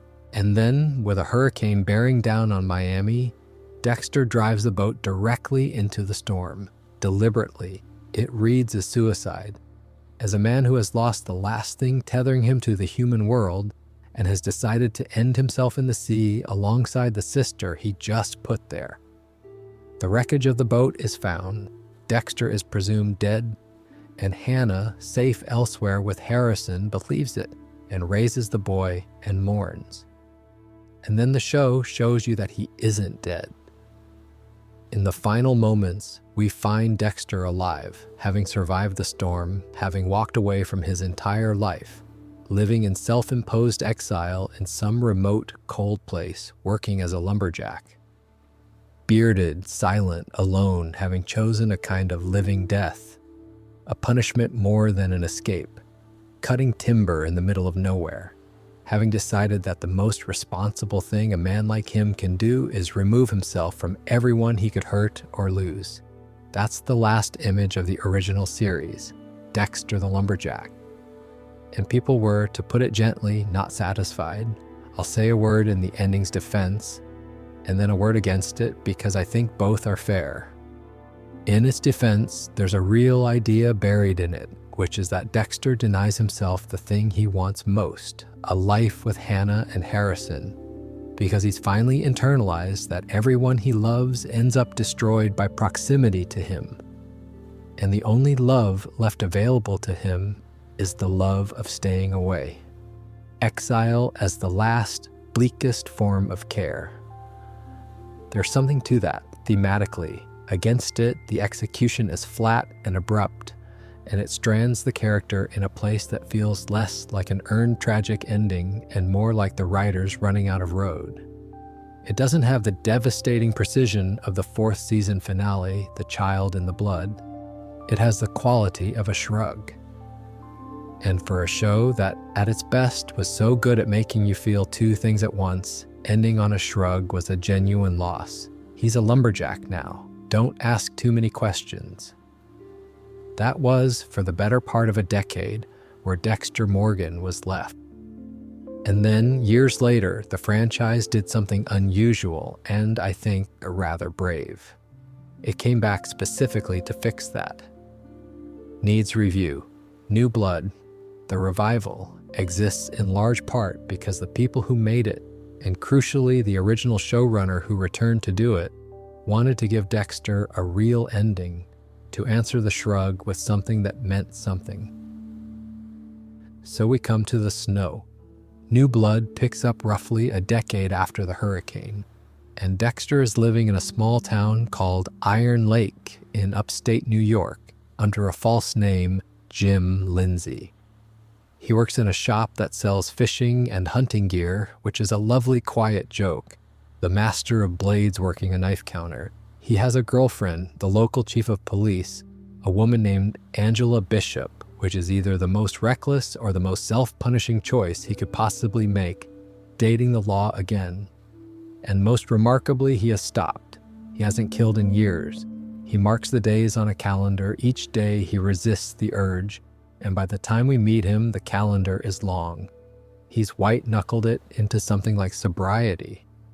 The dark passenger, whatever it is, has been starved into silence. And instead of Harry appearing as his conscience, it's now Deb, his dead sister, who appears to him in the same way, a projection, a voice, the person he lost standing in for the part of himself that judges and warns and grieves. Harry was the conscience of the Miami years. Deb is the conscience of the snow. That swap alone tells you how the loss reshaped him. And then two things arrive at once, the way they always do. His son finds him. Harrison, now a teenager, tracks down Jim Lindsay, having discovered that his father never died, having found a letter that proved it, having spent years in the foster system after Hannah's death, and having come all this way to confront the man who let him believe he was gone. And at almost the same moment, Dexter encounters a local man, a wealthy, well-liked pillar of the community named Kurt Caldwell, who runs a trucking operation and plays the friendly good old boy, and who is, underneath, a serial predator, luring and murdering young women, runaways mostly, keeping them in the show's most chilling image, perfectly preserved as trophies in a hidden underground chamber. Kurt is Trinity again, in a sense, the beloved local figure who is secretly a monster, and encountering him with his son watching reawakens Dexter's dark passenger after all those dormant years. So New Blood becomes two braided stories, the reawakening of the killer drawn back into the ritual by the presence of a real monster who needs stopping, and the reunion with the son, and the terrible question of what Dexter will teach him, whether he'll pull Harrison into the darkness or protect him from it. And Kurt Caldwell, the false father, is also circling Harrison, offering the boy a different kind of dark guidance. So the two men are effectively contesting the boy's future. It's a strong return to form, tense and cold and sad. The snow doing everything the Miami sun once did but inverted. And it builds to an ending that is the deliberate opposite of the hurricane. An ending that commits. Because at the end of New Blood, Harrison learns the full truth of what his father is. Not a suspicion, the whole thing. And Angela, the police chief, closes in, having pieced together that Jim Lindsay is Dexter Morgan, that the man she loved is the thing she spent her career opposing. And in the final confrontation, it's Harrison who ends it. Harrison, the child born in blood, takes his father's gun and shoots him, kills him, chooses in that moment to break the cycle rather than continue it, to refuse the inheritance, to not become what his father is by doing the one thing that stops it from being handed down. Dexter, dying in the snow, tells his son he's doing the right thing. And that's the ending. The son kills the father to keep from becoming him. The cycle that started in the container ends with a boy choosing, deliberately, not to carry it forward. Now that whatever else you think of it is an ending, it commits. It answers the oldest question in the show, the inheritance question, with a clear and painful answer. The curse ends here because Harrison decides it ends here, and a lot of fans found it just as divisive as the hurricane. For different reasons, some couldn't bear to watch Dexter die at his son's hand. Some felt the character deserved better or worse, or simply other. But it isn't a shrug. It means something. It closes the loop with intention.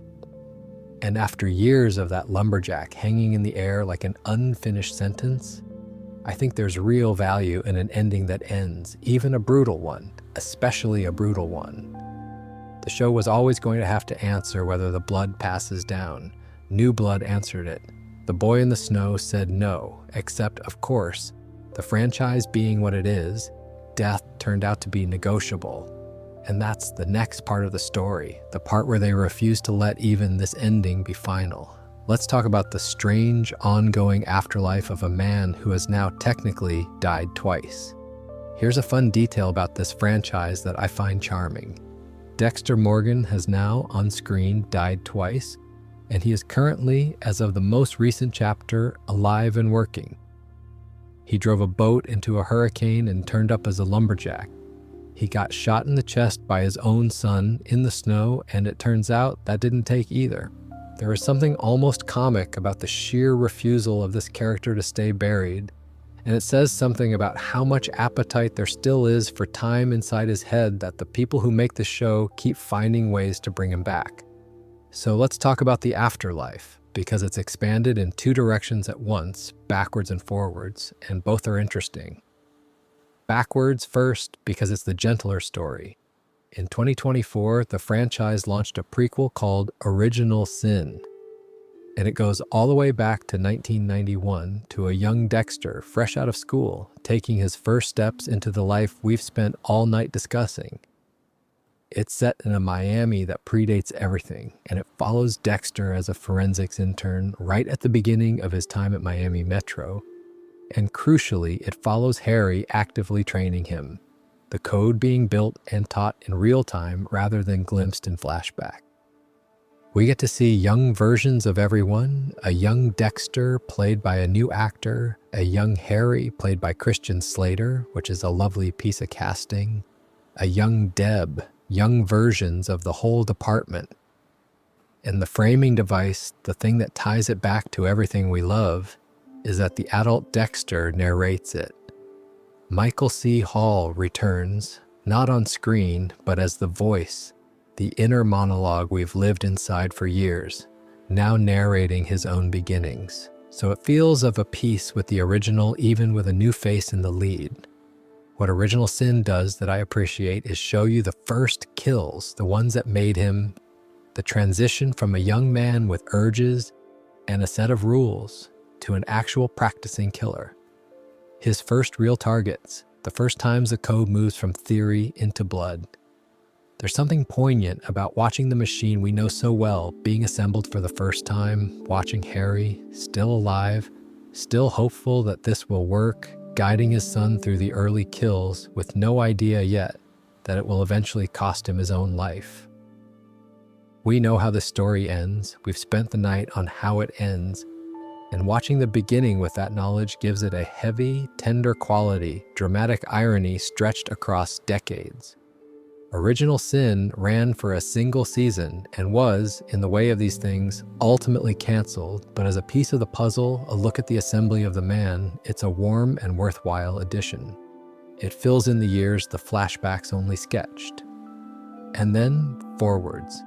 Because at the same time the franchise went back to the beginning, it also picked up right where New Blood left off, with a sequel called Resurrection, and the title is not subtle. It reveals that Dexter did not, in fact, die in the snow. The gunshot didn't kill him, he was found, he was resuscitated, he survived, and he comes back to consciousness in a hospital, alive again against all odds and arguably against the wishes of an ending that seemed pretty final. And what he does, once he's back on his feet, is go looking for his son, because Harrison, having shot his father and believing him dead, has fled, gone to New York City, disappeared into the enormous anonymity of it, and Dexter, alive again, sets out to find the boy who killed him, which is, when you say it plainly, an extraordinary premise. A father hunting through a city for the son who shot him, not for revenge, but because he wants him back. There's real strangeness and real feeling in that setup. Resurrection brings back familiar faces, Batista returns, still standing after all these years, and Harry returns too as the spectral projection, the conscience figure, back in his old role now that Dexter is back in the world. And it brings in new blood in the casting sense, some very heavy hitters, the kind of names that signal a franchise being taken seriously again, joining the ensemble as new figures in Dexter's New York chapter. And it's been, by the numbers, a real success, breaking streaming records for the platform on its premiere, pulling the biggest audience the franchise has managed in a while, and earning a renewal for a second season. So the man who has died twice is not only alive, he's thriving, commercially at least, which is a fittingly absurd fate for a character this hard to kill. I have complicated feelings about the resurrection, I'll be honest, and I say this with love, as always. Part of me thinks New Blood gave the character the ending he'd been denied by the hurricane, a real one, a meaningful one, the cycle broken by his son, and that undoing it, bringing him back, risks turning a genuine ending into just another cliffhanger, death made cheap by being reversible. If a character can always come back, then no ending really lands, and Dexter has now spent 2 finales dying, and both times it turned out not to count. There's a cost to that. And yet, the other part of me understands completely why they did it, and even enjoys it, because the truth is, I'm not ready to be done inside that head. And clearly, a lot of people feel the same, or the numbers wouldn't be what they are. The appetite is real. There's something about Dexter's specific voice, that dry, hollow, oddly companionable narration that people want more of. And as long as that's true, the franchise is going to find reasons to keep him breathing. A man who won't stay dead because the audience won't let him. There are worse fates for a fictional character. What the whole afterlife adds up to, backwards and forwards together, is a franchise that has become obsessed with its own central question, the one we keep circling, nature and trauma and inheritance, and whether a man like this can be anything other than what he is. Original Sin goes back to ask how he was made. Resurrection goes forward to ask whether, even after everything, even after his own son tried to end it, he can change or connect or be a father in some way that isn't poison. The same question from both ends of the timeline. And I suspect the honest reason the franchise can't stop is that it doesn't have a final answer, and neither do we. And so it keeps asking, in new cities, with new faces, The boy in the container grown into a man who has died twice and keeps waking up to the same unanswered thing. We've now walked the whole story, more or less, front to back and back to front. The origin, the code, the man, the sister, the department, the loves, the mirrors, the sun, the endings, and the afterlife that refuses to end. So let's step out of the story entirely for a while and talk about how the thing was made, because the story behind the camera turns out to rhyme with the story in front of it in a way I find rather beautiful. Ease back and let this next part wash over you. It's all quiet, trivia, and craft, the perfect thing to fade out to. Let's leave the story alone for a while and talk about the making of it, because if you've never looked at the behind-the-scenes shape of Dexter, there's a pattern in it that mirrors the show itself almost eerily, a rise and a decline and an attempt to come home. And once you see it, you can't unsee it. Start at the source. Dexter began as a series of novels by a writer named Jeff Lindsay, and the first book, the one that gave the show its foundation, established the whole premise: the killer of killers, the code, the dark passenger, the forensics cover. The first season of the show tracks that first novel fairly closely, and then from the second season onward, the show breaks away entirely and goes its own direction, inventing its own stories while the novels continue down their own separate path. And the two diverge in tone as much as plot. The books are pulpier, gorier, more openly comedic and grotesque. And as I mentioned much earlier, they eventually take the dark passenger literally, make it a genuine supernatural entity. The show's decision to stay grounded, to keep the passenger psychological, is one of the most important creative choices anyone made, and it belongs to the television writers rather than to Lindsay. The pilot teleplay was written by James Manos Jr., and it set the tone the show would ride for years, that dry, intimate, first-person voice sitting on top of Miami's brightness. Now here's the pattern I promised you. The show's quality across its run maps almost perfectly onto who was running it, and the story of the showrunners is the story of the show. The first 4 seasons, the great ones, the era that gave us the Ice Truck Killer and Miguel Prado, and above all, Trinity, were overseen by a showrunner named Clyde Phillips. That's the golden age. Under Phillips, the show was elegant, controlled, morally serious, and it built to that 4th season peak that so many people, myself included, consider the high watermark of the entire thing. The critical reception tracked it exactly. The early seasons were acclaimed, and the second season in particular reached the highest critical standing the show ever achieved, near universal praise. That's the rise. Then Phillips left after the 4th season, and there was a transitional year under a new showrunner handling the immediate fallout of Rita's death, and then the show passed to another showrunner, Scott Buck, who oversaw the final 3 seasons.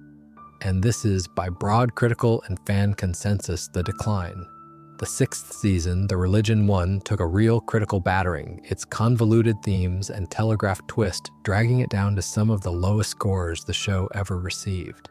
And the 8th and final season fared even worse, widely regarded as the weakest of the run, and capped by that finale everyone argues about. The trajectory of the show's reputation, high, then wobbling, then falling, follows the change at the top almost to the season. That's the decline. And then the attempt to come home, which is the part that gets me. When the franchise decided to revive itself, to make new blood, and then the prequel and the sequel, they brought Clyde Phillips back. The man who ran the Golden Age returned to run the revival, specifically to restore the tone that had drifted, to give the character the ending the original finale fumbled. So the behind-the-scenes story is itself a story about a return to first principles, about going back to the person who understood the thing when it worked, to try to make it work again. The show is about a man haunted by his origins, trying and failing and trying again to reckon with what he is, and the production history is about a franchise haunted by its own golden age, going back to its origins to try to become itself again. The rhyme is almost too neat. life imitating the thing it made. There are other bits of the making that I love, so let me scatter a few because this is the perfect drifting off material, quiet facts with no stakes attached. The man at the center, Michael C. Hall, is extraordinary in the role, and he carried the show for its entire existence, the one constant across every era and every city. Here's a detail that stops me every time. During the filming of the 4th season, the peak season, the Trinity season, Hall was diagnosed with Hodgkin's lymphoma, a cancer, and he underwent treatment while continuing to work, and the production quietly worked around it. The wardrobe and makeup departments masking the physical changes so that audiences watching the best season of the show had no idea the lead actor was fighting for his health the entire time. He came through it, but knowing that going back and watching that season, there's an extra weight to it. A man playing a character obsessed with mortality while quietly facing his own. He later even stepped behind the camera to direct an episode himself in the final season. And for all his work on the show, the awards were a strange story. He was nominated repeatedly for the lead acting Emmy and never won it, though he did take home a Golden Globe and a Screen Actors Guild Award for the role in the same period. Never the Emmy, though, one of those quiet injustices of awards history. The sound of the show deserves a mention too because it's a huge part of why it feels the way it feels. The main title theme, that macabre, playful little piece that plays over the famous opening credits, the ones that turn Dexter's morning routine, shaving, cooking breakfast, getting dressed, into a series of unsettling visual echoes of violence, was composed by Rolf Kent, and it never changed across the whole original run, a constant sonic signature. And the score underneath the show, all those eerie, Latin-tinged, humid instrumental textures that make Miami feel like a character, was the work of a composer named Daniel Licht, who scored the original series and the revival that followed, and whose sound is so bound up with the show's identity that it's hard to imagine it without him. Licht has since passed away, and the most recent chapter of the franchise brought in a new composer to carry it forward, which is its own small poignancy, the sound of the show outliving the man who made it. And a strange bit of trivia to end on because it delights me. During a writer's strike back in the late 2000s, when networks were desperate for content to fill their schedules, the edited, censored version of Dexter's first season aired on a major free-to-air broadcast network on regular television, which almost never happens with premium cable content this graphic. They cut the gore, they cut the language, they slapped a milder content rating on it, and they broadcast a show about a serial killer into living rooms on network TV, which caused exactly the kind of protest you'd imagine from groups worried about what was on the public airwaves. A show this dark, briefly, being piped into ordinary homes on a normal channel.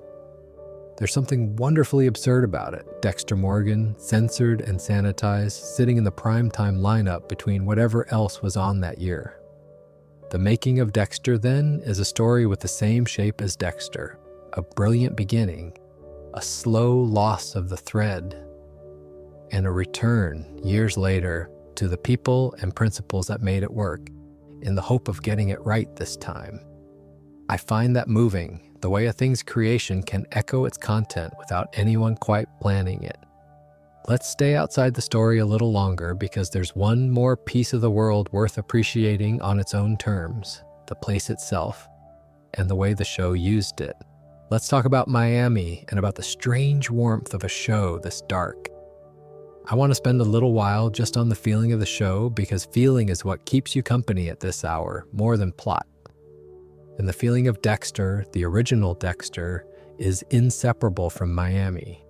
Most shows about murder are cold, they're gray, they're rainy, they happen at night, in alleys under flickering lights.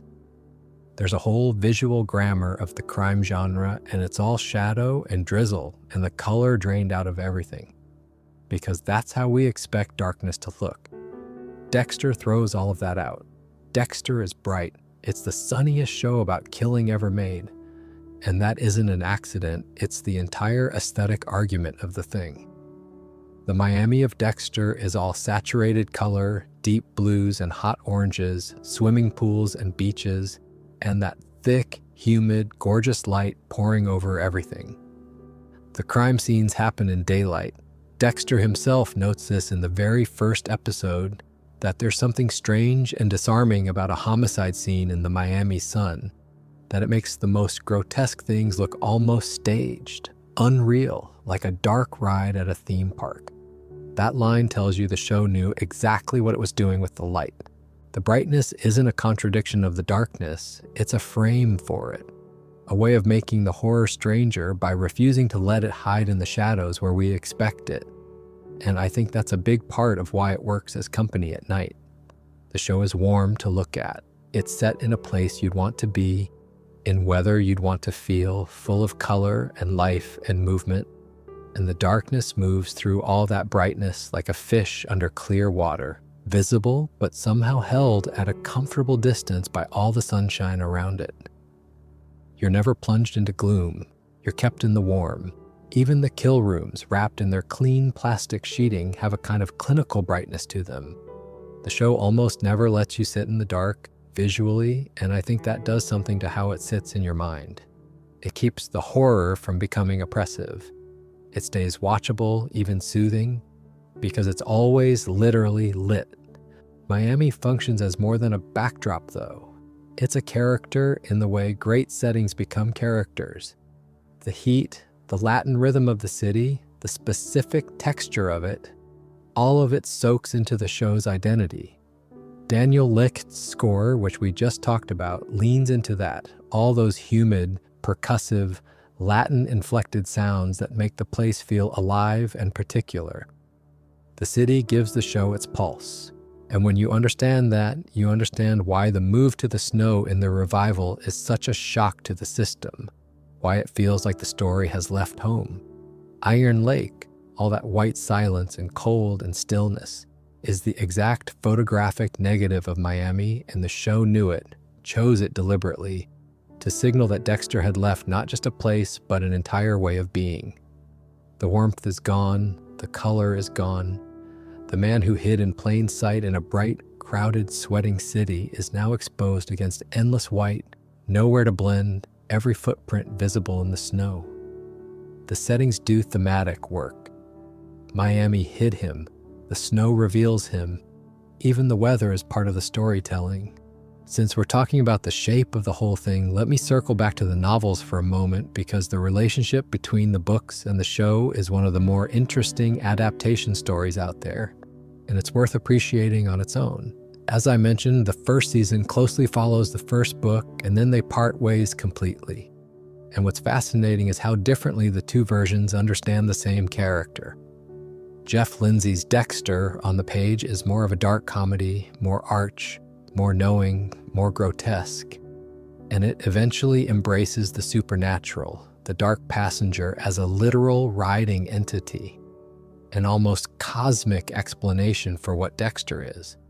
The show's Dexter is more of a psychological tragedy, grounded, human, refusing the supernatural, insisting that whatever Dexter is, it's the product of trauma and wiring and choices, not possession.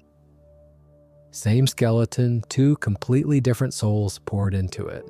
And I think the show was right to stay human, because the supernatural version lets everyone off the hook a little. It makes Dexter a victim of a force, whereas the grounded version keeps the terrible question alive. The question of responsibility, the one that haunts Dexter himself when he wonders whether the dark passenger is real or just a story he tells so he doesn't have to own what he's done. The books answer the question.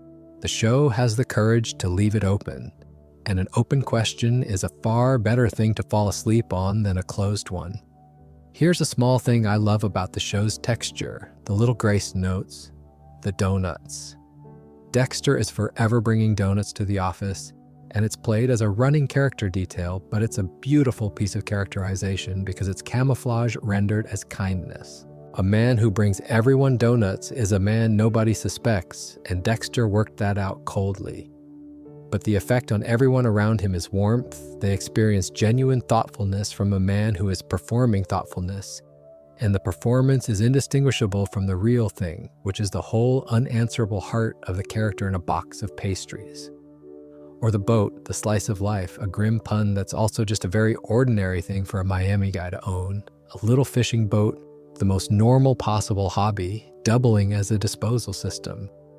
The show is full of these doublings, ordinary things that are also sinister things, the sunny surface and the dark underneath sharing the exact same object.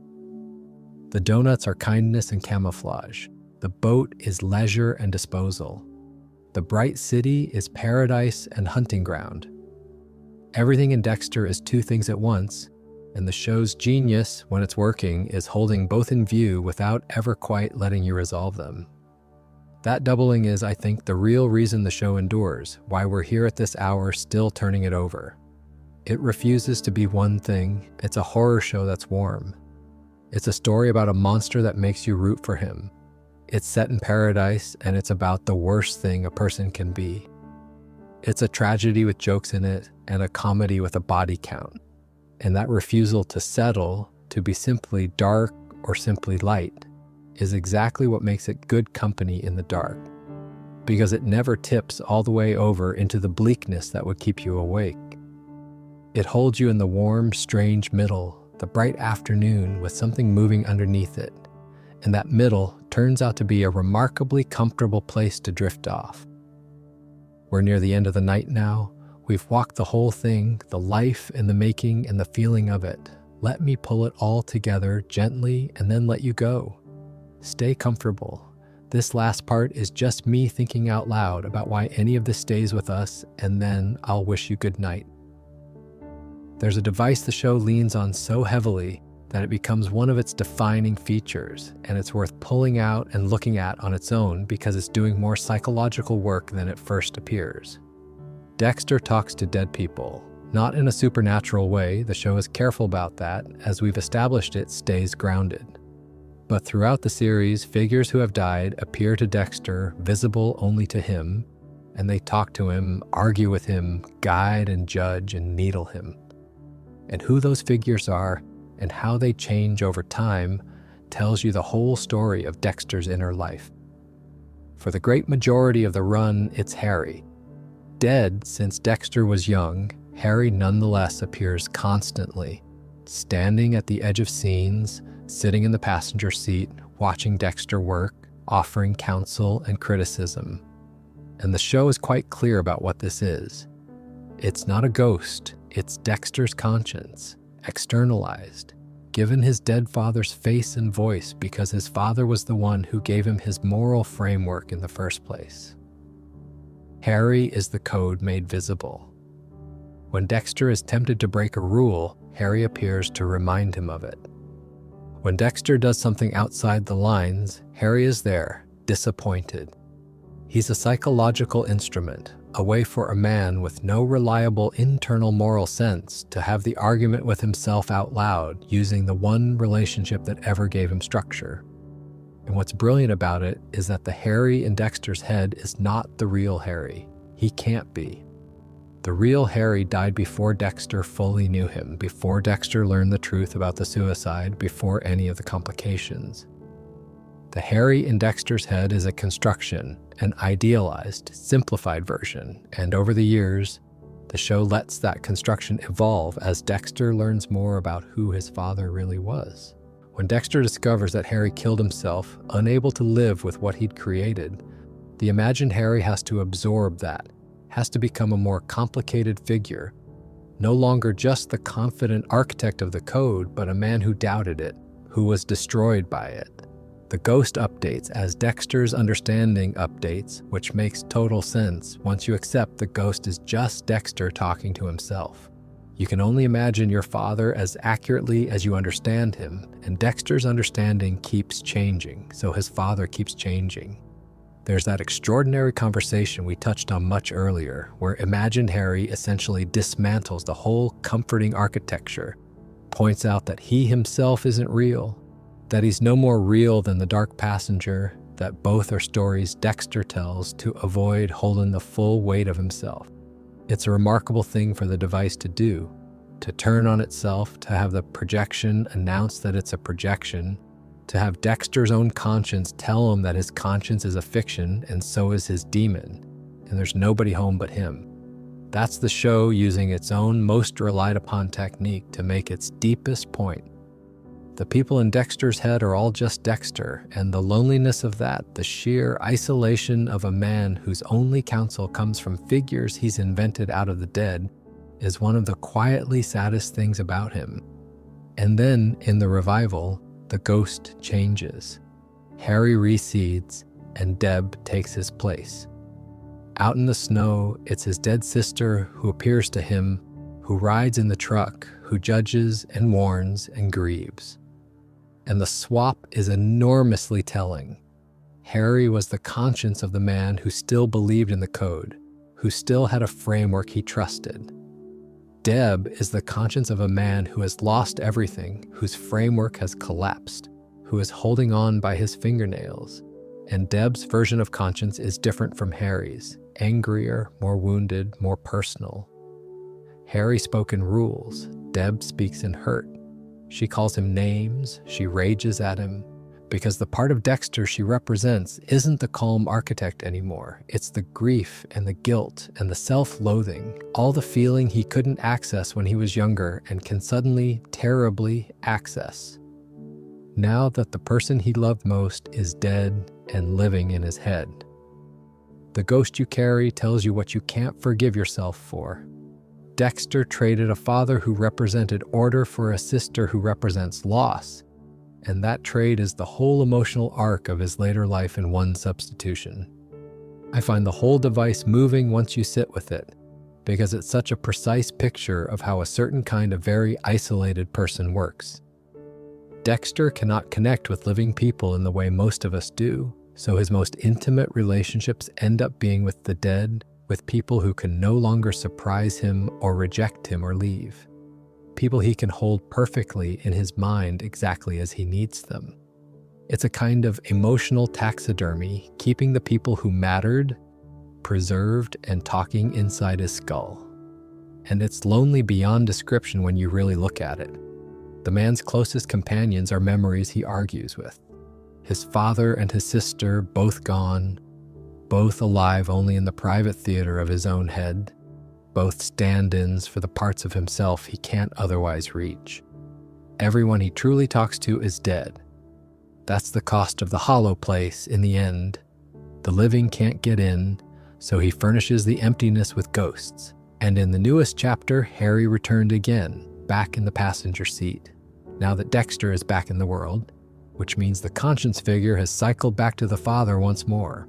There's a whole essay to be written about which ghost Dexter carries at which point and what it says about where his head is, but that's more analysis than a sleepy hour needs. The simple version is beautiful enough. Is beautiful. Dexter is a man who keeps his dead close because the dead are the only ones who will stay. And the specific dead he chooses to keep at any given moment is a perfect readout of what he's wrestling with. Father for order, sister for grief. The ghosts are the map of the man. Let that sit for a moment. It's one of my favorite things about the whole show, that its most used gimmick is its most honest piece of characterization. Now let's talk about the thing the show never quite answers about itself, the moral question at the very center of it, and how it manages to keep you on the side of a murderer for the better part of a decade. Here's something worth turning over slowly, because it's the strangest thing the show pulls off, and most people never stop to notice it happening. For the better part of 8 years, millions of perfectly decent people sat down every week and quietly hoped that a serial killer would not get caught. Wanted him to succeed, felt relief when he got away with it, and tension when he was nearly exposed. That's a bizarre thing to have engineered in an audience, and it's worth asking how the show did it, because the how is the whole moral architecture of the thing. The obvious answer is the code. Dexter only kills killers. He only takes the lives of people who have taken lives and slipped the justice system. So on the surface, there's a clean moral logic that lets you off the hook. He's doing something like justice. He's cleaning up the messes the law can't. He's a shark that only eats other sharks. And the show leans on that hard, especially in the early years. It picks his victims carefully, makes them monstrous child killers and rapists and remorseless murderers, so that when Dexter straps them to the table, you feel, if you're honest, a flicker of grim satisfaction rather than horror. The show is manipulating you, and it's doing it deliberately, stacking the deck so that the killing feels earned. It gives you permission to enjoy something you'd normally recoil from by making sure the people dying are worse than the man killing them. But if that were all it was, the show would be a simple vigilante fantasy, and it's smarter than that. And the smartness is in how it keeps undercutting the permission it gives you, because the show never quite lets you rest comfortably in the idea that Dexter is a good man doing dirty work. It keeps reminding you what he is. It shows you the pleasure he takes in it, the fact that the code is a leash on a genuine hunger, not a mission he chose. He doesn't kill killers because he wants to make the world better. He kills because he needs to kill, and the code just points the need somewhere defensible. The morality is downstream of the compulsion, not the reason for it. And every so often the show rubs your nose in that, shows him killing in anger, or nearly killing someone who doesn't fit, or taking obvious relish in the ritual. And in those moments, the comfortable vigilante story cracks. And you remember you've been rooting for a monster who happens to be aimed in a convenient direction. That tension between the reassuring surface, he only kills bad people, and the unsettling truth, he's a predator who found a socially useful outlet, is the real moral engine of the show, and it's what keeps it from being either a simple hero story or a simple horror story. It wants you to be complicit. It wants you to notice that you're enjoying this and to feel a little uneasy about the enjoyment. Every time you cheer a kill, the show has caught you cheering a murder, and some part of it is watching you do it. That's a far more sophisticated moral position than the show usually gets credit for. It's not endorsing vigilante justice, it's implicating you in the appeal of it, and then quietly asking what that appeal says about you.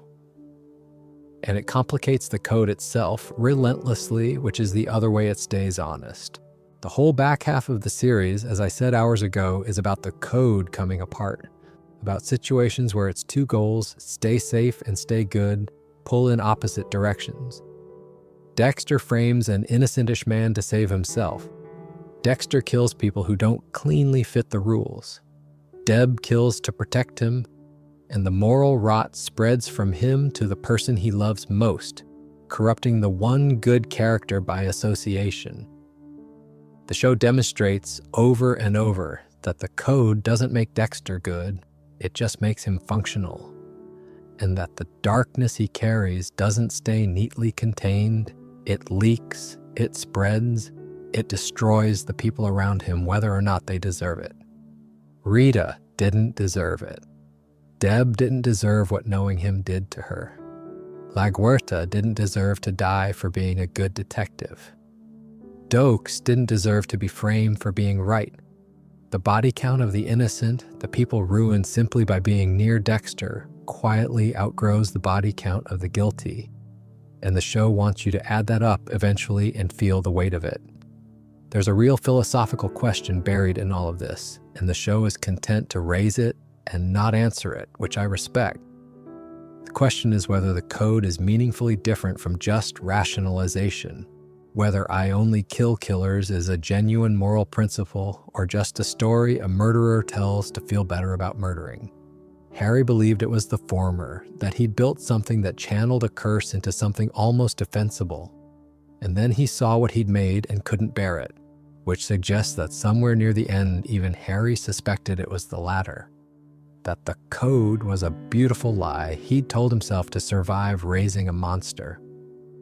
The show never settles it.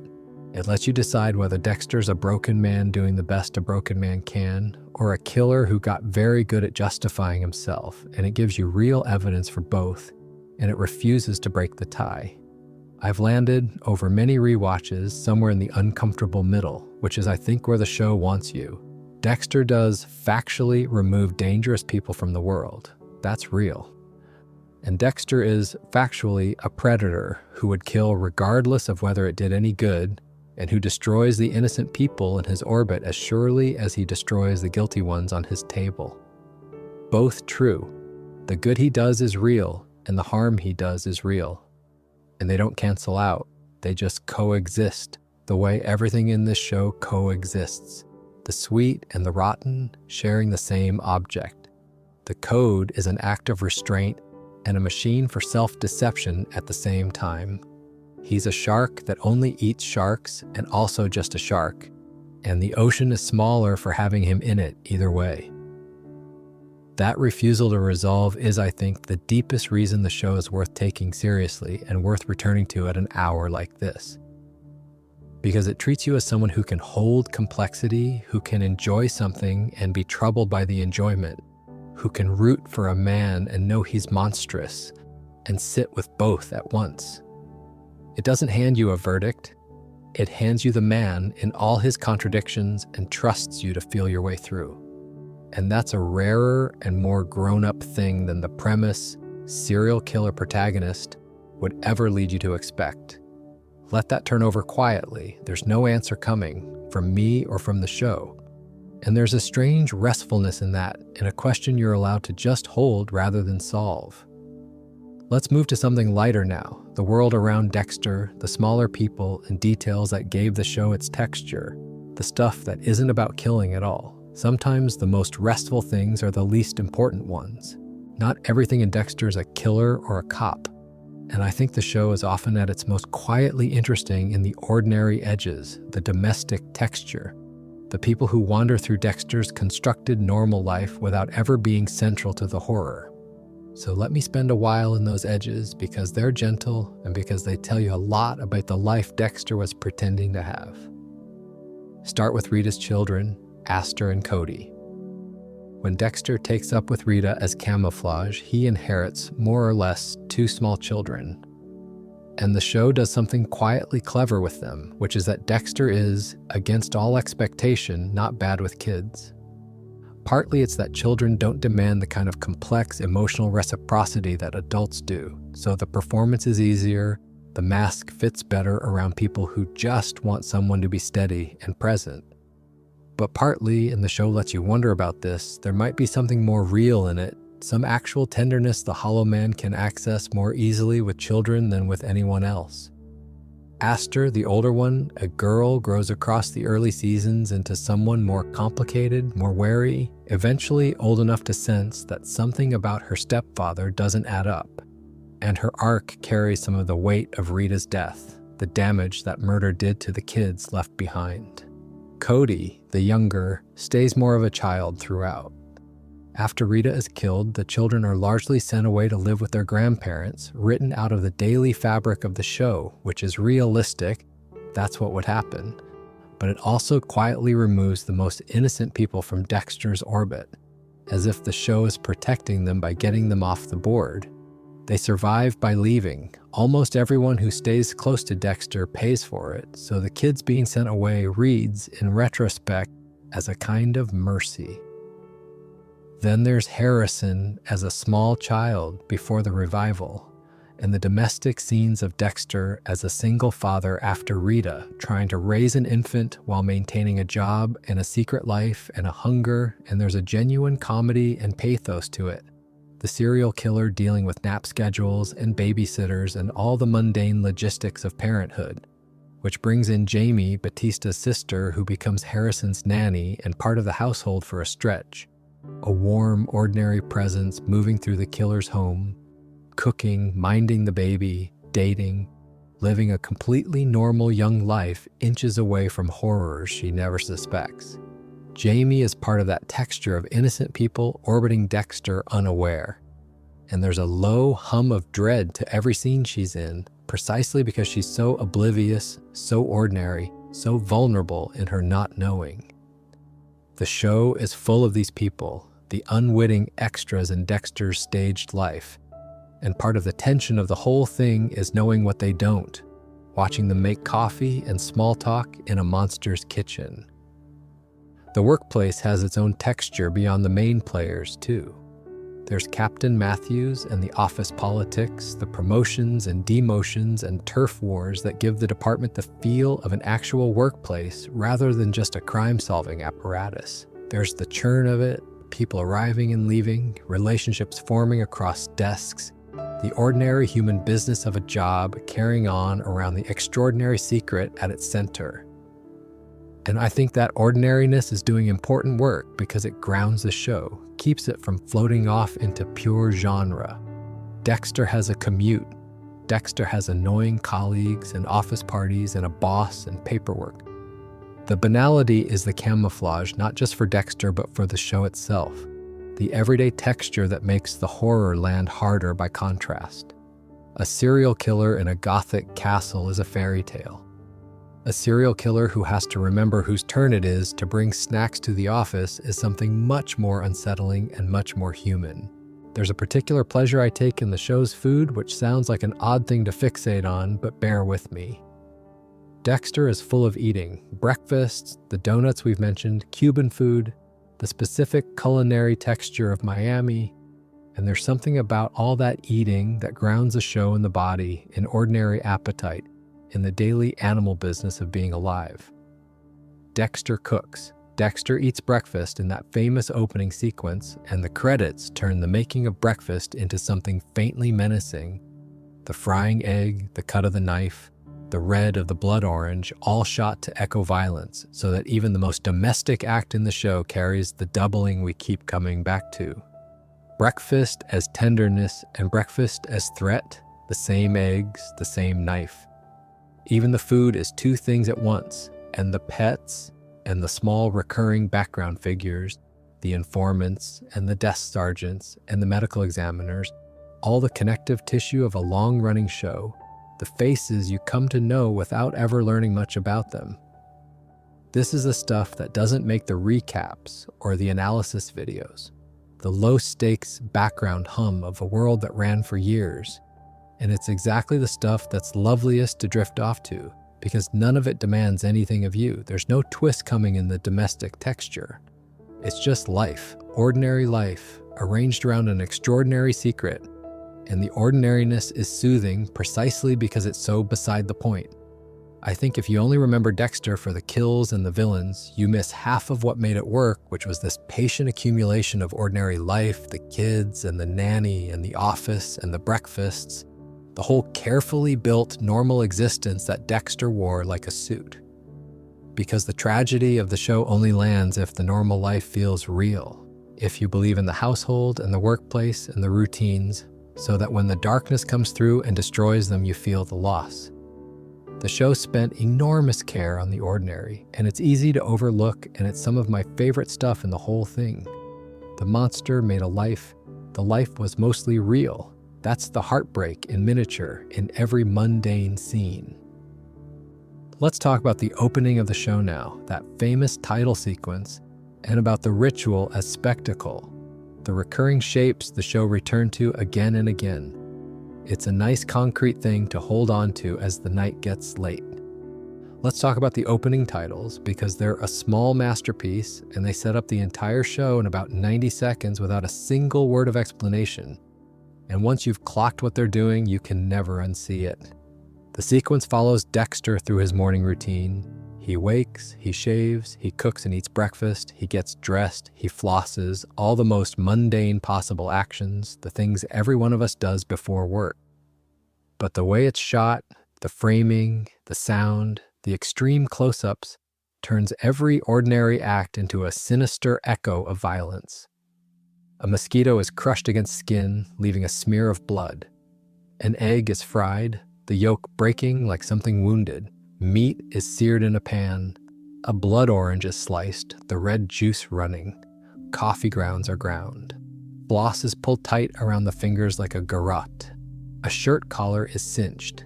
And through it all, the camera lingers and distorts so that eating, shaving, dressing, all start to look like killing, dismembering, strangling. And then at the end, Dexter looks straight into the camera and there's the faintest flicker of a smile. And the title appears. It's brilliant. It tells you the whole thesis of the show, that the ordinary and the monstrous live in the same body, in the same actions, that the most everyday routine contains the violence just under the surface, and it does it entirely visually in the time it takes to make breakfast. Rolf Kent's theme plays over it, that jaunty, macabre little piece that's somehow both playful and wrong, and the combination is perfect. It never changed across the whole original run, and it never needed to. It was right the first time. I always think it's telling that the credits are about breakfast, about eating, about the daily maintenance of the body, rather than about killing directly. The show could have opened every episode with blood and knives and menace. Instead, it opened with a man making his breakfast, and made the breakfast menacing. That's the whole show in a choice.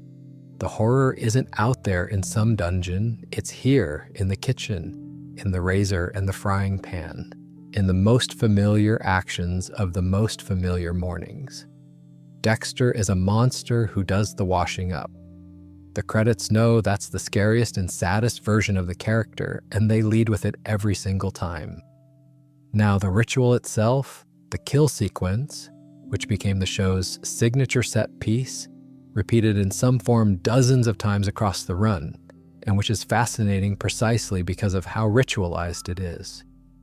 We walked through the mechanics of it earlier, the plastic, the table, the trophy slide, but I want to talk about it now as spectacle, as the thing the show returned to again and again like a musical refrain, because the repetition is the point. Every kill room is the same, and every kill room is different. And the sameness is what makes it a ritual rather than just a murder. The plastic sheeting going up, wall to wall, floor to ceiling, a clean white room built inside whatever grim location Dexter has chosen. The victim waking, bound, confused. The photographs, often of the people the victim killed, arranged so they're the last thing seen. And then the speech. The speech is the heart of it, and it's where Michael C. Hall does some of his best work because the kill room is the one place Dexter is completely honest. Everywhere else he's performing. Here, with a bound murderer who's about to die, he can say true things. He talks about himself sometimes more than he does anywhere else in his life. He explains the code. He talks about what he is. There are kills where he opens up about his own feelings, his relationships, his fears, to a captive audience who will never repeat any of it because they're about to be dropped in the ocean. There's something almost unbearably lonely in that the only place he can be truthful is a place where the listener is guaranteed to die. His most intimate conversations, some of them are with people strapped to his table. And the show knows this and uses it, uses the kill room as a confessional, the one space where the mask comes fully off and the real Dexter, whatever that is, gets to speak. And then the cut, the single controlled cut to the cheek, and the slide pressed against the wound to take the drop of blood, the trophy for the box in the wall. And the aftermath, the dismemberment, the bags, the boat, the ocean. The whole grammar of it, repeated so many times it becomes almost soothing, a liturgy you come to know by heart. And I think that repetition is a huge part of the show's strange restfulness. You know exactly how a kill will unfold. There's comfort in the ritual, the same comfort Dexter himself takes in it, the comfort of order imposed on chaos, of a process followed correctly, of everything in its place. Watching the plastic go up is weirdly like watching someone make a bed with hospital corners. There's a satisfaction in the precision that has nothing to do with what's happening. The show weaponizes our love of process, our pleasure in watching something done thoroughly and well, and points it at something monstrous, and it works every time. There are variations, of course, across the years, kills that break the pattern, kills done in a hurry or in anger or out of the ritual entirely.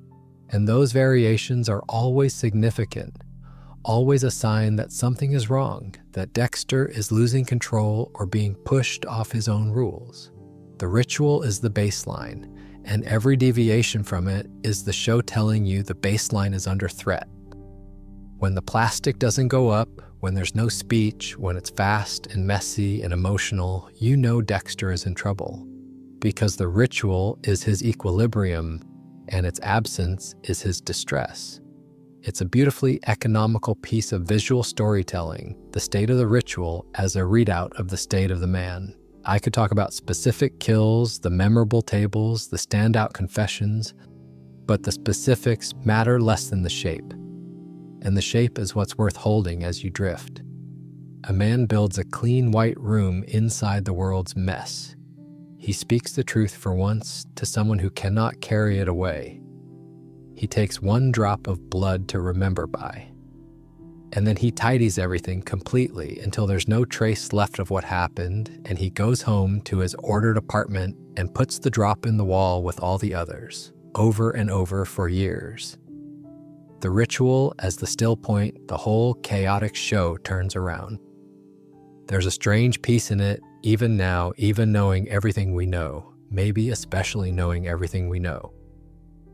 Let's turn to something the fans love to do, which is pick at the show's imperfections, its plot holes and conveniences, and let's do it the way we do everything here, with affection, because noticing the seams in something is one of the truest forms of loving it. I want to be clear before I start pulling at threads that this isn't a takedown. It's the opposite.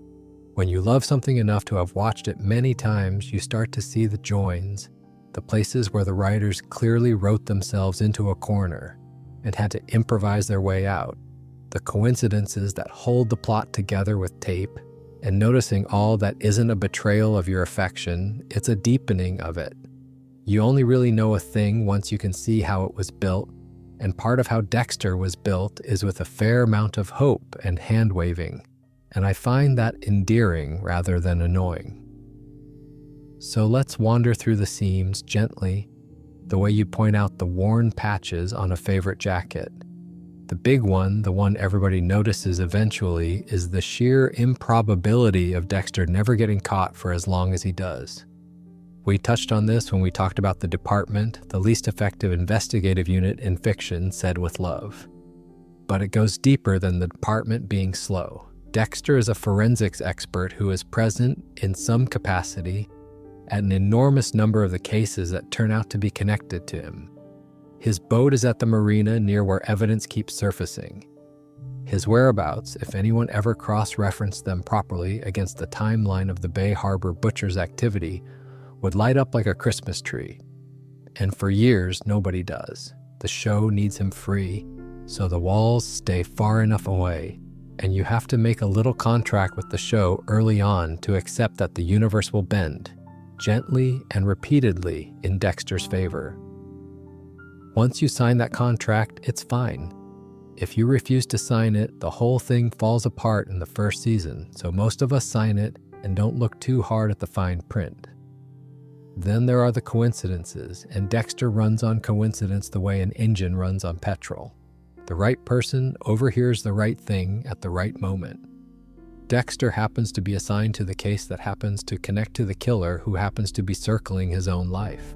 The number of times a season's central antagonist turns out to have a direct personal connection to Dexter, his brother, his friend, his father's collaborator, strains credulity if you add them all up. Miami in this show is a very small town, where everyone dangerous is somehow already linked to one blood spatter analyst. But again, this is the machinery of serialized television, the need to keep the personal stakes high, and once you see it as a convention rather than a claim about how the world works, it stops bothering you and starts being kinda charming. Of course, the new killer knows Dexter. They always know Dexter. It's that kind of show. There are smaller seams too, the fun ones, characters who vanish between seasons and are barely mentioned again. Plot threads that get dropped when the writers found something more interesting to chase. The slides in the wall, which we've established are an insane thing for a careful man to keep. A confession in an air conditioning unit, and which the show mostly just declines to treat as the enormous vulnerability they obviously are. The way Dexter can apparently take time off from a demanding forensics job, more or less whenever a kill requires it, with a flexibility no actual employee has ever enjoyed. The remarkable convenience of Miami's disposal logistics, the reliable Gulf Stream that carries everything away and never for years carries anything back. Each of these is a small suspension of disbelief the show asks of you, and the accumulation of them is part of the texture of watching it. You learn to smile at them rather than snag on them. And then the later seasons have seams of a different, sadder kind, the ones that come from a show running out of its best ideas, plot developments that feel forced, character choices that seem to serve the plot rather than the person, the sense in the weaker years that the writers were assembling seasons rather than discovering them. We've talked about the decline and why it happened, the change behind the camera, and you can see it in the seams, the way the later plots creak more loudly than the early ones, the way the coincidences stop feeling like conventions and start feeling like desperation. There's a difference between a show bending the universe with confidence and a show bending it because it's stuck, and the back half has more of the second kind. But even that, I find something to love in because it's the sound of people trying, under pressure, to keep a beloved thing alive, and there's a poignancy to watching them strain. Here's the thing I want to say about all of it, though. A show with no seams would be a lesser show. The plot holes and the coincidences and the conveniences are the price of ambition, of a premise this audacious, sustained over this many hours. If Dexter had been rigorously, airtightly plausible, it would also have been smaller, more cautious, less willing to swing for the enormous emotional beats it swung for. The same looseness that lets the coincidences in is the looseness that lets the show reach for the child in the blood, the brother in the container, the sister lowered into the sea. You don't get the highs without the mess. And I'd take a gloriously imperfect show that reaches for something huge over a perfectly tidy one that never risks anything every single time. The seams are where you can see the human hands that made it, and the human hands are the whole reason it's worth loving. There's a particular pleasure at an hour like this in the imperfections specifically, because they're low stakes and companionable, and they don't demand anything of you. Cataloging the plot holes of a show you love is one of the coziest activities there is, a form of intimacy, like knowing all the quirks of an old friend. Oh, there's the bit where they clearly forgot about that character. There's the coincidence they didn't even try to explain. There's the slide box sitting in the wall, quietly threatening to end the whole series and never doing it. You hold all of these fondly the way you hold anything you've spent a long time with, and the holding is warm rather than critical.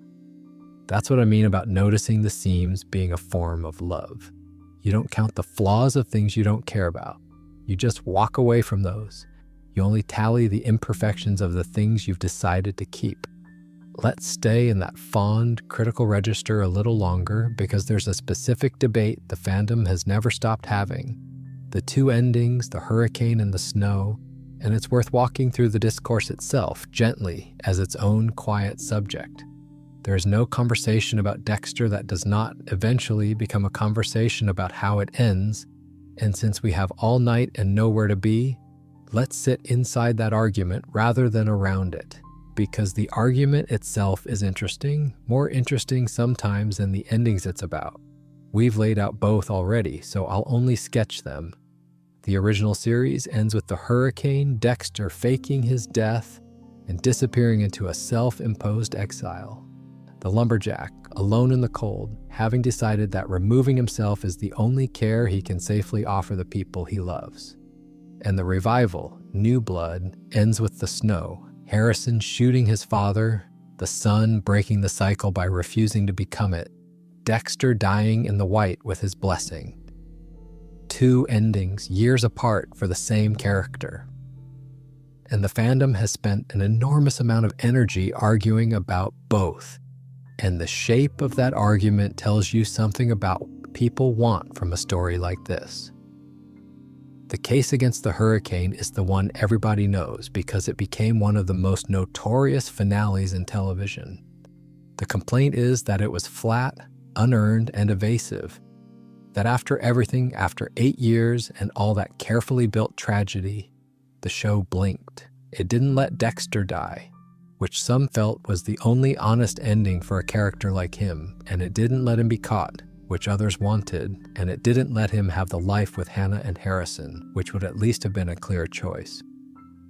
Instead, it split the difference into something mushy, a living death, a man cutting timber in the middle of nowhere, an ending that felt less like a decision and more like the writers backing slowly out of the room.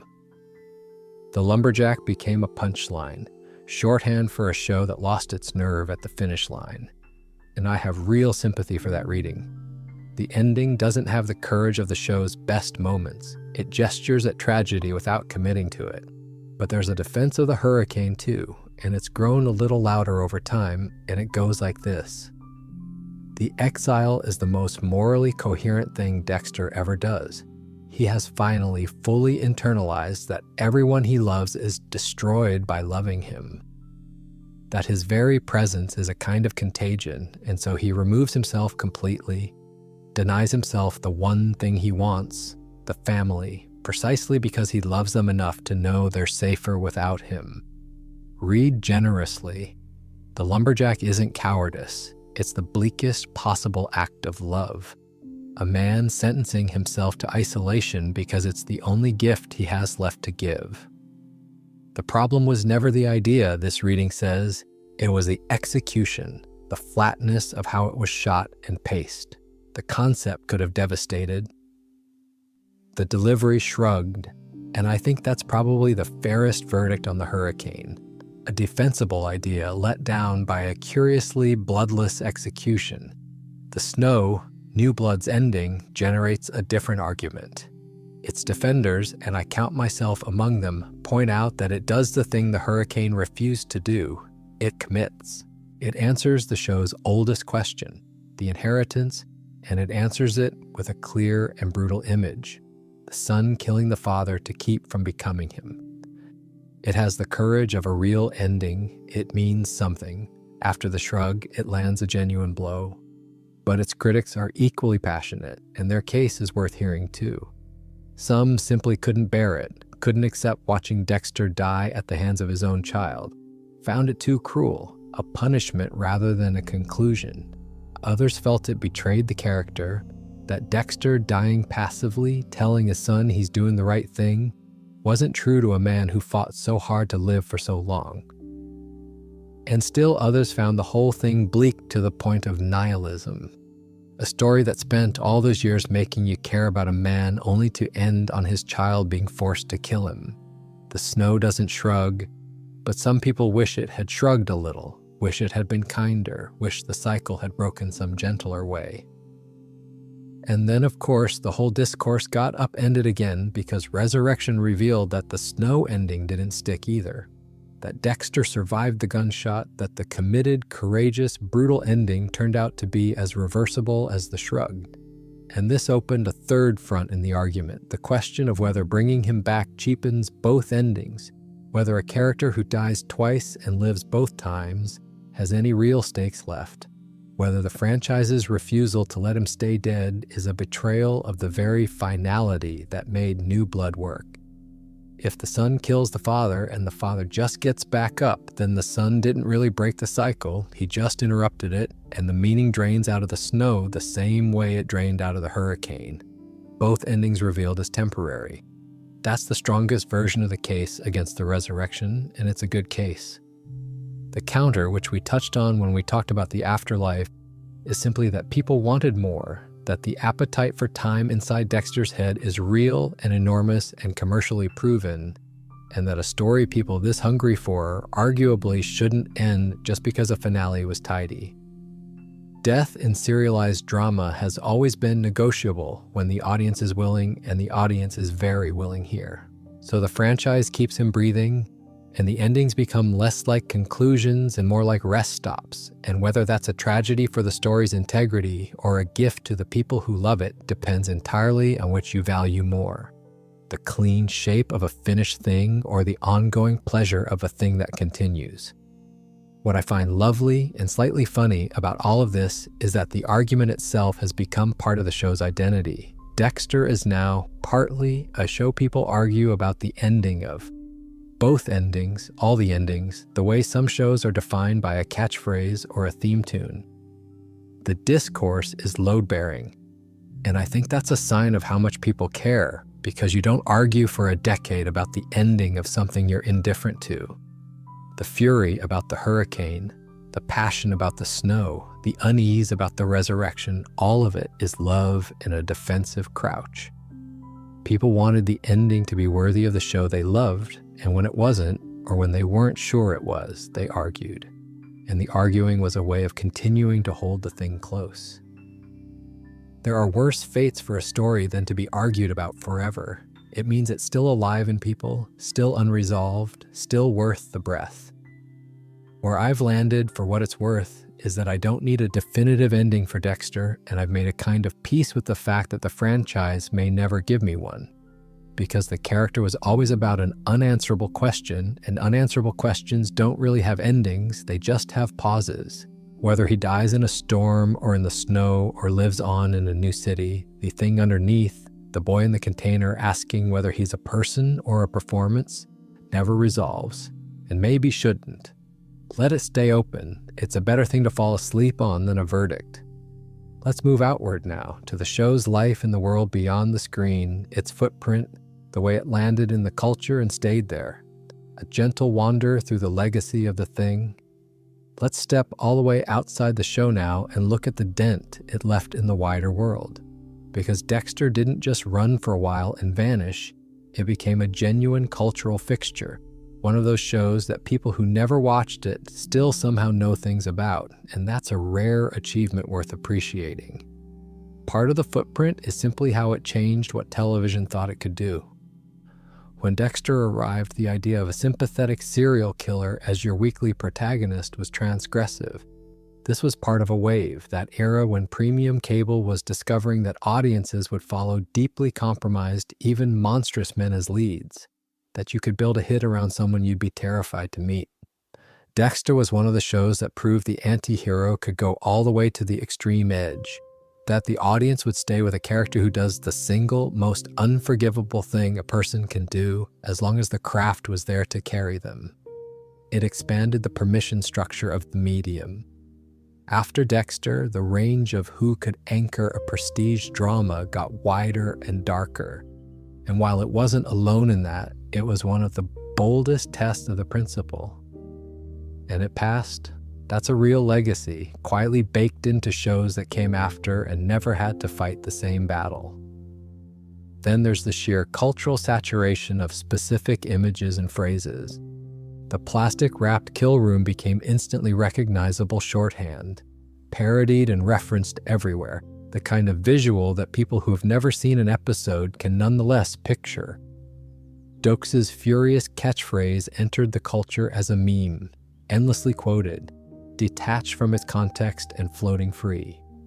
The blood slide, the boat, the opening credits with their menacing breakfast, all of it seeped out into the general culture the way only popular things do. There's a version of Dexter that exists purely as cultural residue, images and lines and ideas that circulate among people who couldn't tell you a single plot point. And that residue is a marker of how deep it sank in. Shows that don't matter don't leave residue, they just end and go. The award story is part of the footprint too, though we walked through it properly earlier, so I'll only touch it here. The bittersweet heart of it, that the central, defining performance was the one the biggest award kept passing over, has become one of those quiet talking points among people who follow such things. A low, persistent sense that Hall's work was slightly under-honored by the very institutions that hand out honor. And that feeling, more than any trophy, is part of the legacy because it only makes his fans more protective of him. People rally hardest around the thing they feel was never quite given its due. There's a legacy in the fandom itself which never really dispersed.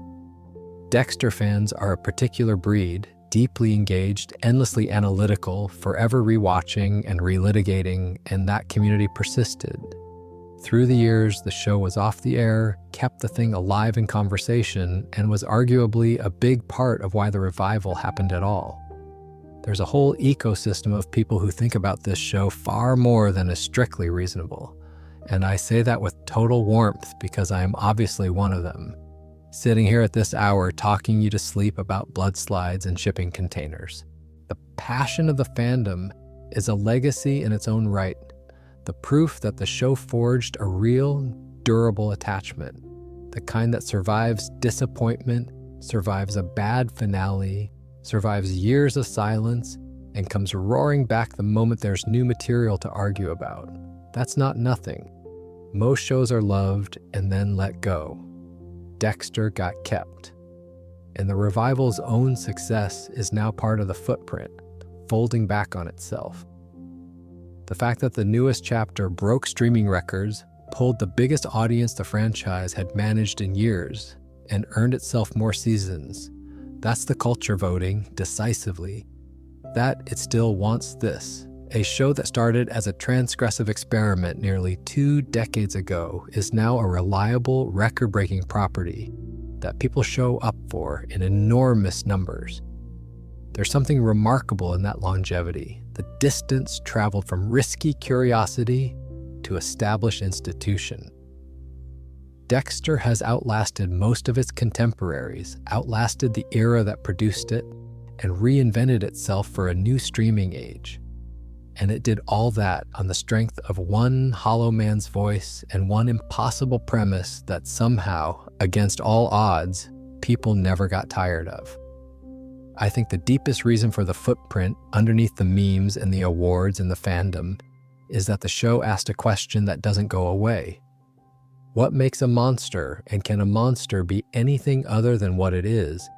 And how much of any of us is real feeling versus performance? And whether the people we love are safer with us or without us.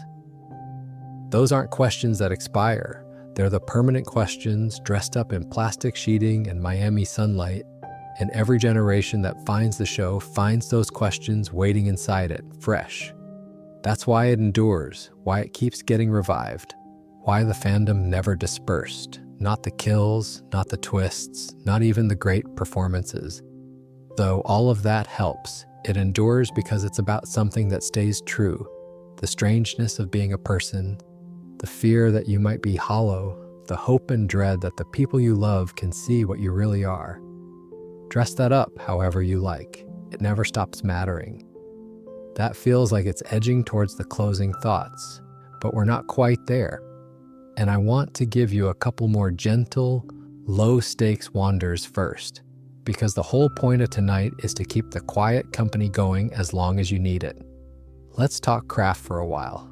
The look of the thing across its different eras, the way it was shot and framed and made to feel the way it feels. Let's talk about the actual making of the look and sound, the craft underneath the story. Because a lot of why Dexter feels the specific way it feels comes down to choices that most viewers absorb without ever consciously noticing. And pulling them into the light is a soothing sort of nerdery for a late hour. Start with the camera and the color because we've circled it before, but it deserves its own proper look. The Miami of the original series was shot to be almost aggressively beautiful, oversaturated, warm, drenched in that hard tropical light. And this was a deliberate visual philosophy rather than just filming in a sunny place. The color palette leans into deep blues and hot oranges and greens, the whole thing graded warm, so that even a crime scene feels like it belongs on a postcard. We talked about why, the doubling, the horror hiding in the brightness, the theme park unreality Dexter himself remarks on. But it's worth appreciating as pure craft. The discipline of keeping a show about murder relentlessly, gorgeously lit for years, resisting every genre instinct to go dark and gray. That took commitment from the cinematographers, a consistent vision maintained across many episodes and many directors. And it's a big part of why the show is so watchable even when the content is grim. Your eye is always being given something warm to rest on.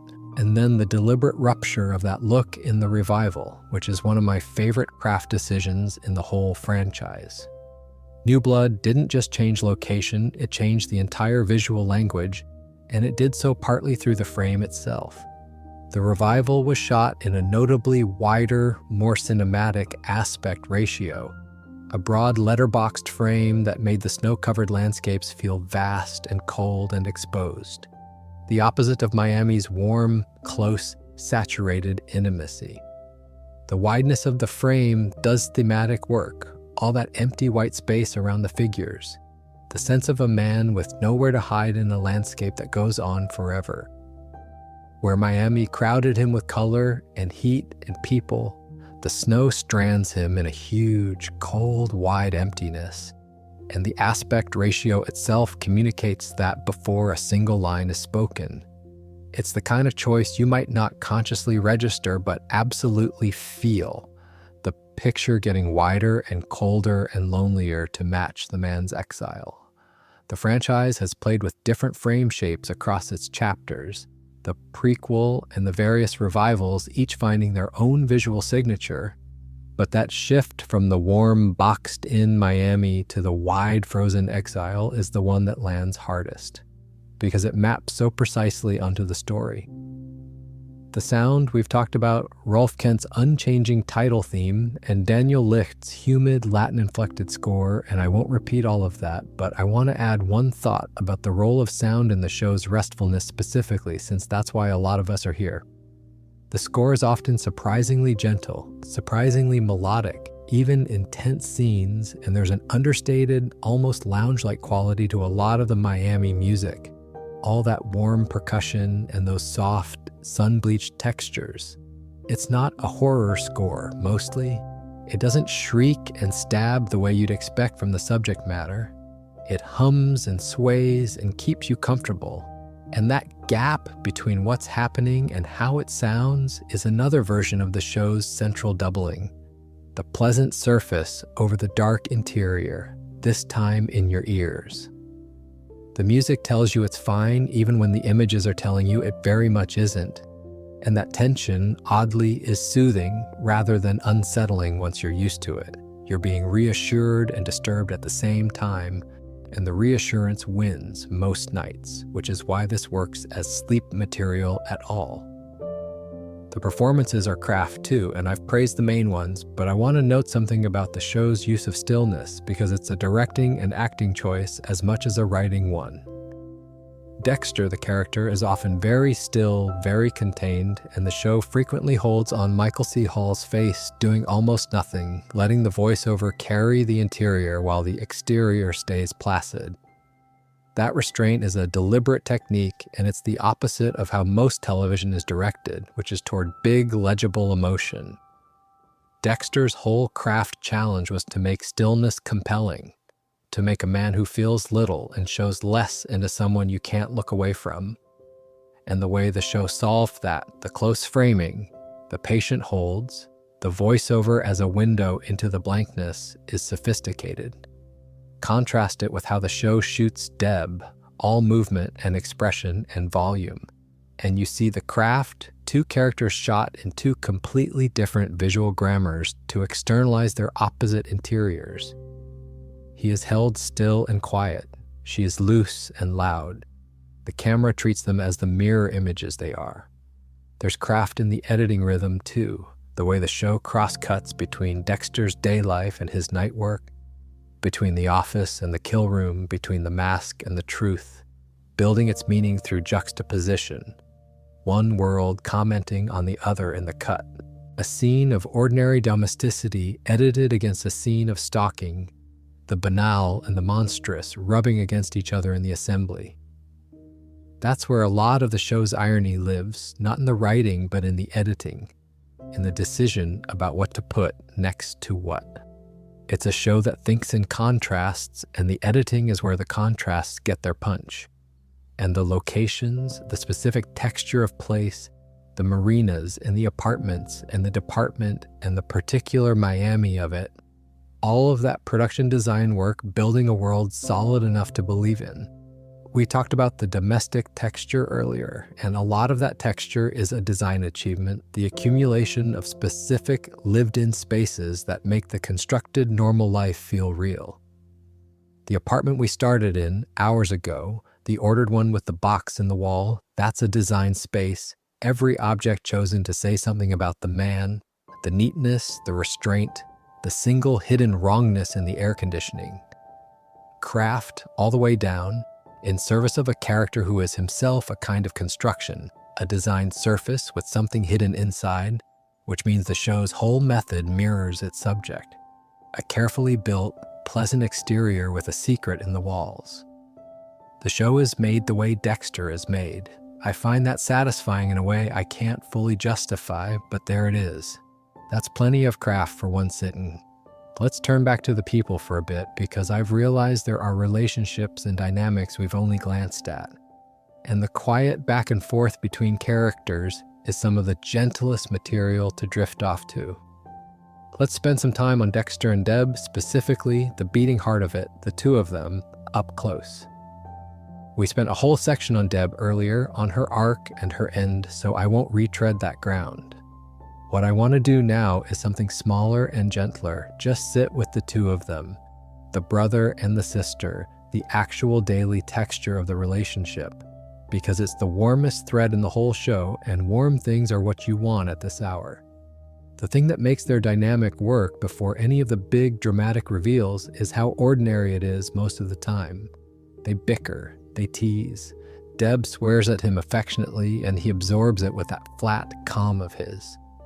She comes to him with her problems, her relationships, her work frustrations, and he listens and gives advice that is often unnervingly quite good, because a man who has studied human behavior from the outside his whole life turns out to be a decent reader of other people's situations, even if he can't feel his own.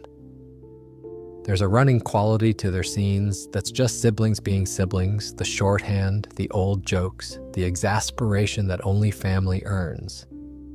And that ordinariness is precious because it's the realest thing in Dexter's life. Everywhere else he's performing. With Deb, mostly he isn't.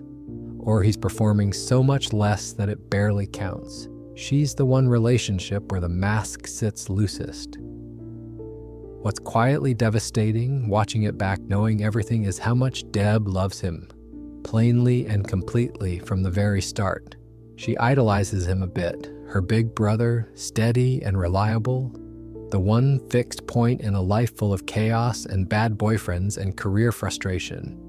She trusts him more than she trusts anyone. She comes to him when everything else falls apart.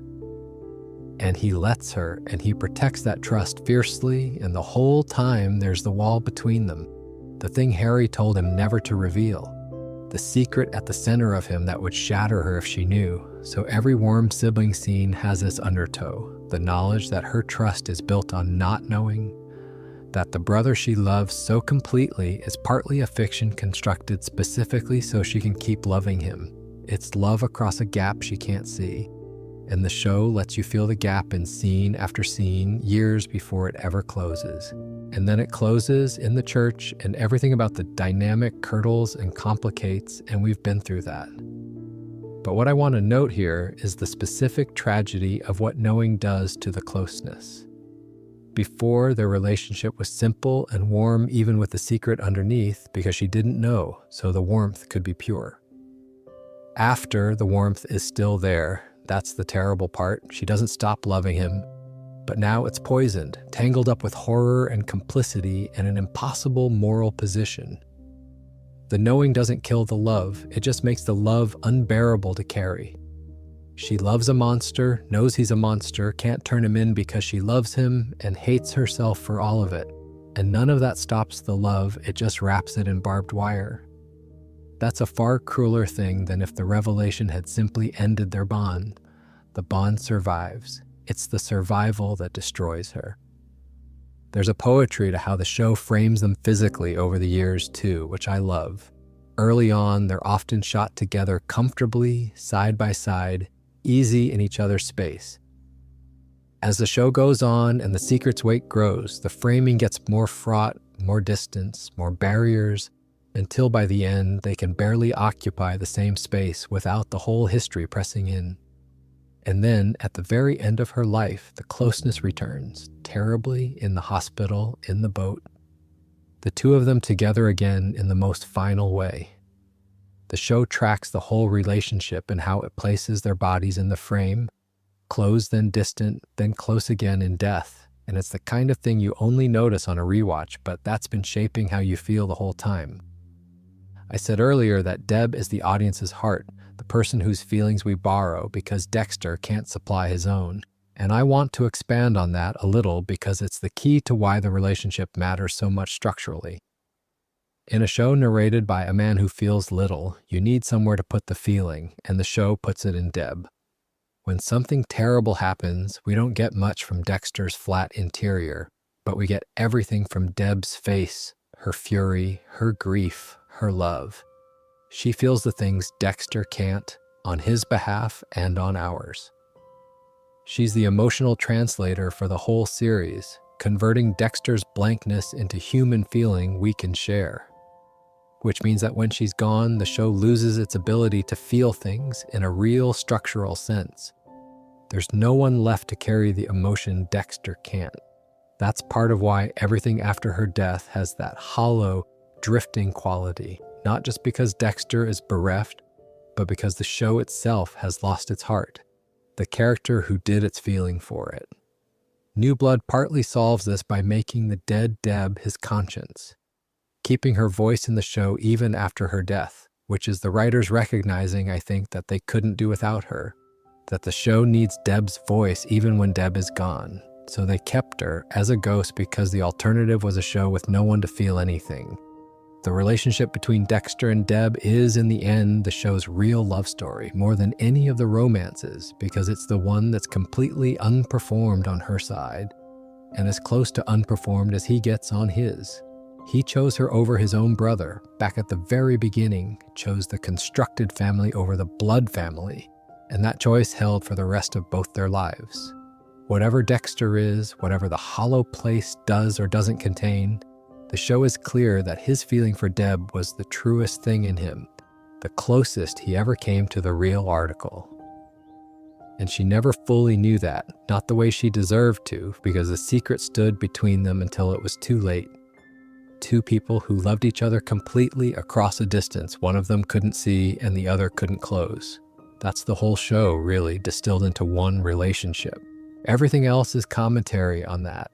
Let it rest there, the two of them in the warm early years before any of it went wrong, bickering in a car in the Miami sun, siblings, easy, the secret still safely in the wall.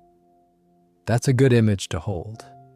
Let's drift now to something a bit more abstract but just as gentle, the show's fascination with control, with order, with the tidying up that runs underneath everything. Because it's the quality that makes all of this restful in the first place.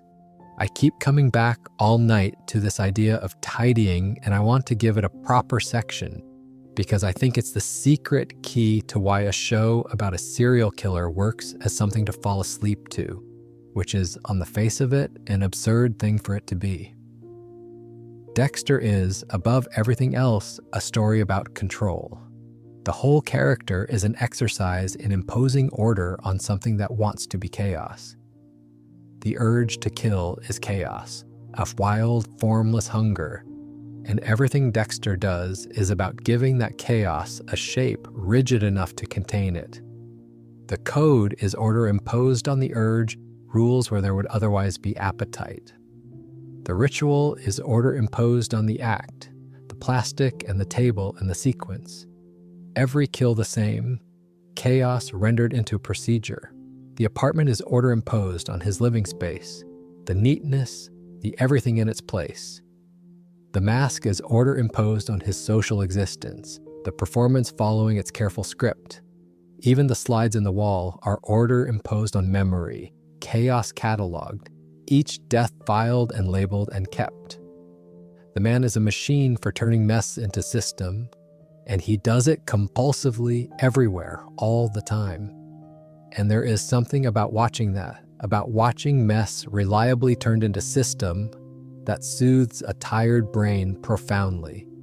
It's the same thing that draws people to videos of things being cleaned or organized or fixed.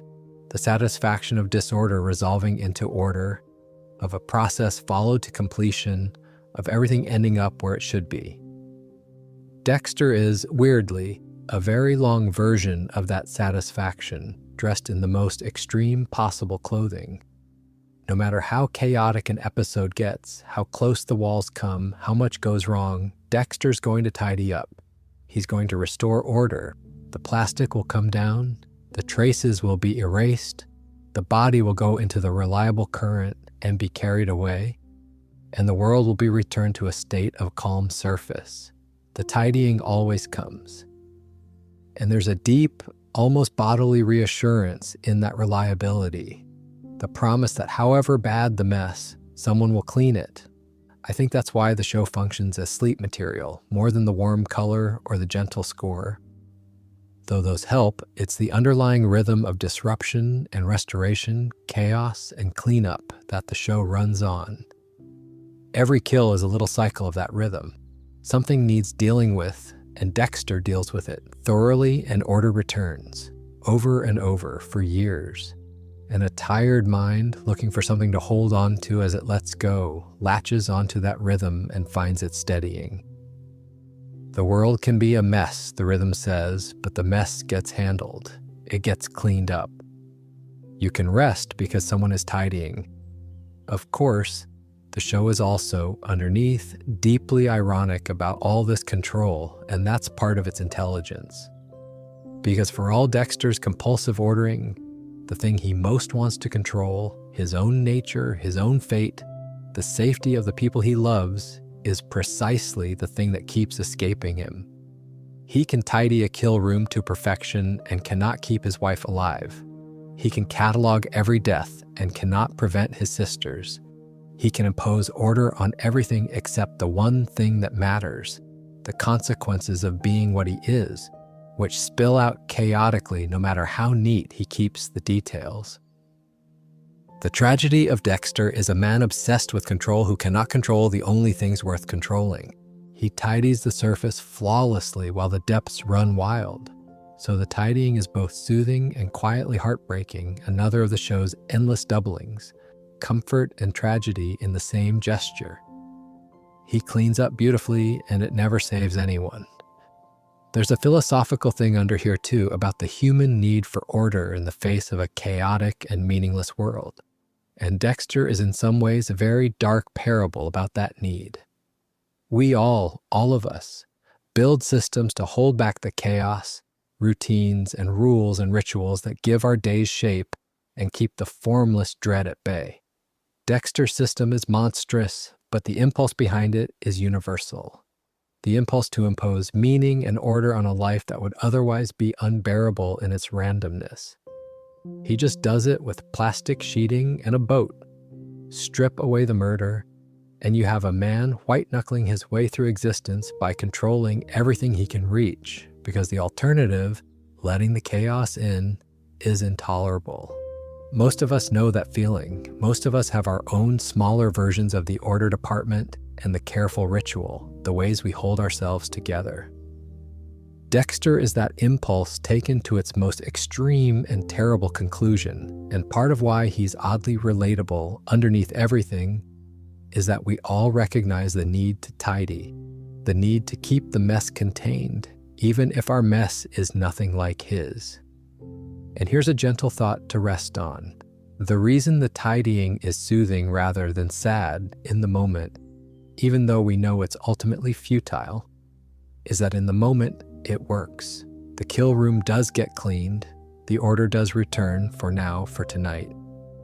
The futility is a long-term truth, but the comfort is a present tense one, and at this hour the present tense is all that matters. Right now, in this scene, the mess is being handled. Right now, order is being restored. You don't have to think about the long run, about how it all comes apart eventually, about how the control fails where it counts. You can just watch the plastic come down and the world get clean and let that be enough. That's a permission the show quietly grants. The permission to be soothed by a temporary order, even knowing it won't last. And it's a permission worth accepting, especially now, especially as you're drifting. The mess is being handled. You can let go. We're getting close to the end of the night now. Let me do one more gentle wander back through the whole shape of it, the journey we've taken, before I let you go with some closing thoughts. Stay comfortable. There's no hurry at all. Rather than walk back through the plot one more time, which you've heard enough of tonight, let me do something quieter and trace a few of the images that recur across the whole franchise, the visual and thematic motifs that surface again and again because a show reveals what it's really about and the things it keeps returning to. Blood, obviously, first and most. It's in the title, it's Dexter's profession, it's his origin, it's his trophy. But notice how the show's relationship to blood is more particular than just gore. Dexter is drawn to blood as information, as pattern, as something to be read and understood and controlled. His job is literally the analysis of blood spatter, the reconstruction of violence from its traces. And that's a beautiful externalization of his whole nature, a man trying to understand violence from the outside, to read it like a language, because he can't feel it the way others do. And his trophies are single drops, blood reduced to its most controlled and minimal form, a whole death distilled into one bead on a slide. Blood in Dexter is never just spilled, it's collected, cataloged, studied, managed. It's the chaos he most wants to master, appearing everywhere he looks, because it's the substance his whole life is organized around. The boy born in blood grew up to make a career and a ritual and a hobby of controlling it. Watch for the blood and you'll see the whole man, then water, which runs under everything. The ocean is where the bodies go, the reliable Gulf Stream carrying the evidence away, and Dexter's boat, the slice of life, is his disposal and his leisure both, the water serving as accomplice and escape at once. But water is also cleansing, of course, the ancient association, and there's something in the way the show uses the sea as the place where Dexter's messes are washed away, where the traces dissolve, where the chaos is finally fully tidied into the depths. And it's where the show's two greatest griefs live, Rita in the bathtub, still water gone red, and Deb lowered into the ocean, the same water that took so many others. Water gives and water takes in this show. It carries away his sins and it holds his dead. And then in the revival, water freezes, becomes snow and ice, the same element gone cold and hard and revealing. The fluid that once hid everything, now a white surface that shows every footprint. Even the show's relationship to its most persistent element inverts when the story moves north. Water hid him in Miami. Frozen water exposes him in the snow. Glass, which is easy to miss but everywhere. The slides, of course, glass holding blood. But also the sense throughout the show of Dexter behind glass, observing, separated, looking at human life through a transparent barrier he can see through but not quite pass. The show frames him again and again as a watcher, at windows, through car windscreens, behind the glass of the lab, always slightly apart, studying the human world like specimens under a lens. Glass is the material of his separation, clear enough to see everything, solid enough to keep him always just outside it. He presses a slide of glass against a wound to take his trophy, and in a sense, he presses glass against all of life, always looking through, never quite touching. The barrier is transparent, which is the loneliest kind of barrier because you can see exactly what you're missing. And fathers, which might be the deepest motif of all, deeper than any object.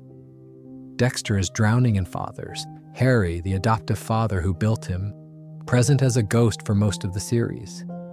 The biological father, absent, part of the buried origin. Dexter himself becoming a father, and terrified of what he might pass down. The false fathers who circle Harrison, offering dark mentorship. Vogel, almost a mother figure to the code, but really another kind of parent, the clinical architect. Fatherhood and the passing down of things from parent to child, curses and codes, and darkness and love, is arguably the true subject of the entire franchise. More than murder, more than justice. It's a show about what parents give their children, whether they mean to or not. Harry gave Dexter the code, and without meaning to, the burden of it. Dexter gave Harrison his origin, the blood, without meaning to, and feared giving him worse. The whole thing is a chain of fathers and children handing down damage and trying, mostly failing, sometimes just barely succeeding, to hand down something better instead. The final image of the whole New Blood arc is a father and a son and a choice about what gets passed on, and the son choosing at last to refuse the inheritance. Every father in the show is asking the same question: what will my child become because of me? It's the question Harry asked at the grave. It's the question Dexter asked over Harrison's crib. It never stops being asked. There are smaller recurring images too once you start looking. Masks and disguises, obviously, the whole visual language of performance and concealment. Mirrors and reflections, the show forever finding ways to double. Dexter against his antagonists to show him his own face in someone else's. Light and dark, sun and shadow, the constant play of the bright surface and the thing underneath. Boxes and containers, from the shipping container of his origin to the slide box in the wall to Kurt Caldwell's terrible preserved trophies, enclosed spaces holding secrets.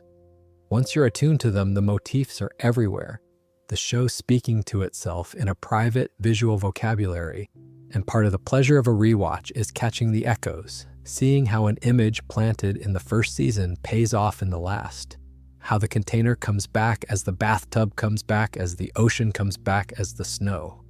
I find this the most restful way to think about a show I love, not as a plot to be followed, but as a set of images that rhyme, a poem more than a story, blood collected and controlled, water that hides and takes and then freezes, glass that lets you see and keeps you out, fathers and children handing down the unbearable and hoping for the best.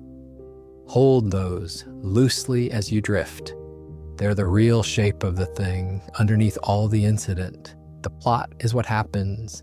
The images are what it means. We're nearly there. Let me gather the whole night together now, gently, and send you off.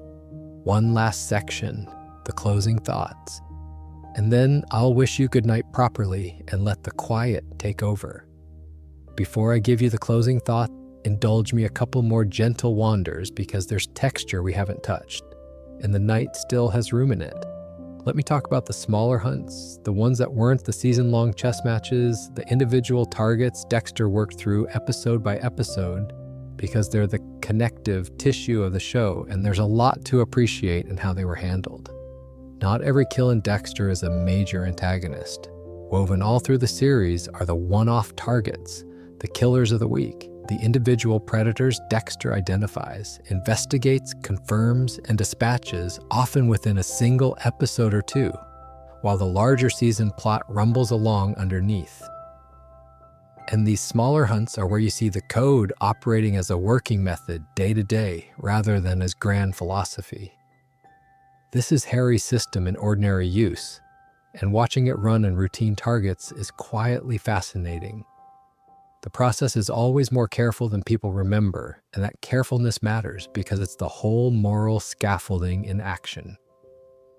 Dexter doesn't just kill people he suspects, he vets them. He follows them, gathers evidence, confirms guilt to a standard that would satisfy the most demanding investigator, because a rule 2 of the code, be absolutely sure, is the one that keeps the whole enterprise from collapsing into ordinary murder.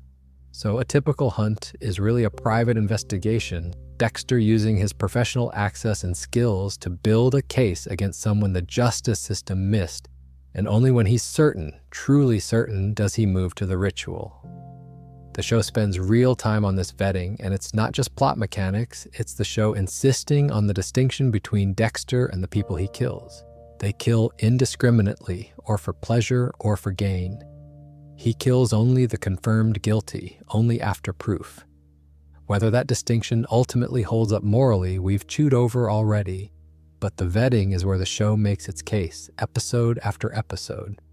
And the one-off victims themselves are a rogues gallery of their own, a parade of Miami's worst, and the show uses them cleverly. Often the killer of the week reflects in miniature whatever the season is exploring, a smaller variation on the season's theme, so that even the disposable targets are doing thematic work. A season about family might feature one-off killers whose crimes are domestic. A season about identity might feature targets who hid behind false selves. The weekly hunts aren't filler, they're the show rehearsing its central concerns in a minor key over and over so that the big antagonist lands harder when they arrive. It's a well-constructed machine, the way the small hunts and the big arc echo each other. There's also a practical craft pleasure in the variety of them, the different methods, the different layers, the different confirmations. Some hunts go smoothly, textbook applications of the code. Others go wrong, complications arise, the target turns out to be more or less guilty than expected, or the kill gets interrupted, or Dexter's professional and personal lives collide over a single case. And those complications are where the tension lives in the quieter episodes, the sense that even routine is never quite routine, that any hunt can go sideways and expose him. The reliability of the ritual, which we've talked about as soothing, is always shadowed by the possibility of the hunt that doesn't go to plan, and the show uses that possibility to keep even the small stories tense. I have a soft spot for the more procedural episodes, the ones that are mostly just Dexter working a single target while the season plot idles. There's a comfort in the format, the familiar rhythm of identification, investigation, confirmation, ritual, disposal. A complete little cycle contained in an episode, the whole machine demonstrated in miniature. It's the show at its most reliable, and in a strange way, it's most relaxing, because you know the shape it will take. Someone is doing something terrible and getting away with it. Dexter notices, Dexter confirms, Dexter handles it. Order restored. It's almost a bedtime story structure, the reassuring one where the pattern is known and the resolution is certain, which is perhaps why the show sits so well at this hour despite everything. And the targets, taken together, paint a portrait of the show's moral universe. The specific kinds of evil it considers beyond redemption, beyond the reach of ordinary justice, fair game for the table. Child harmers, remorseless repeat killers, predators who've slipped every net. The show is careful, especially early on, to make these people monstrous, to stack the moral deck so that you feel the grim rightness of their ends. It's manipulating you, as we discussed, choosing victims you won't mourn. But the choice tells you what the show's version of unforgivable is, where it draws its lines, what it considers the worst of the worst. And there's a bleak comfort in that too, the sense of a moral order being enforced, even a vigilante one, even a compromised one. The sense that the truly monstrous don't simply get away with it in Dexter's Miami because there's a shark in the water that only eats sharks. It's not justice exactly, but it's not nothing, and the show wants you to feel that ambiguous, almost satisfaction, hunt after hunt, and to sit uneasily with how satisfying it is. That's the texture of the weekly business of being Dexter, the ordinary labor underneath the extraordinary premise. Let me do one more wander on something more inward, the loneliness of him, the hollow place we started with all those hours ago before I bring the whole night home.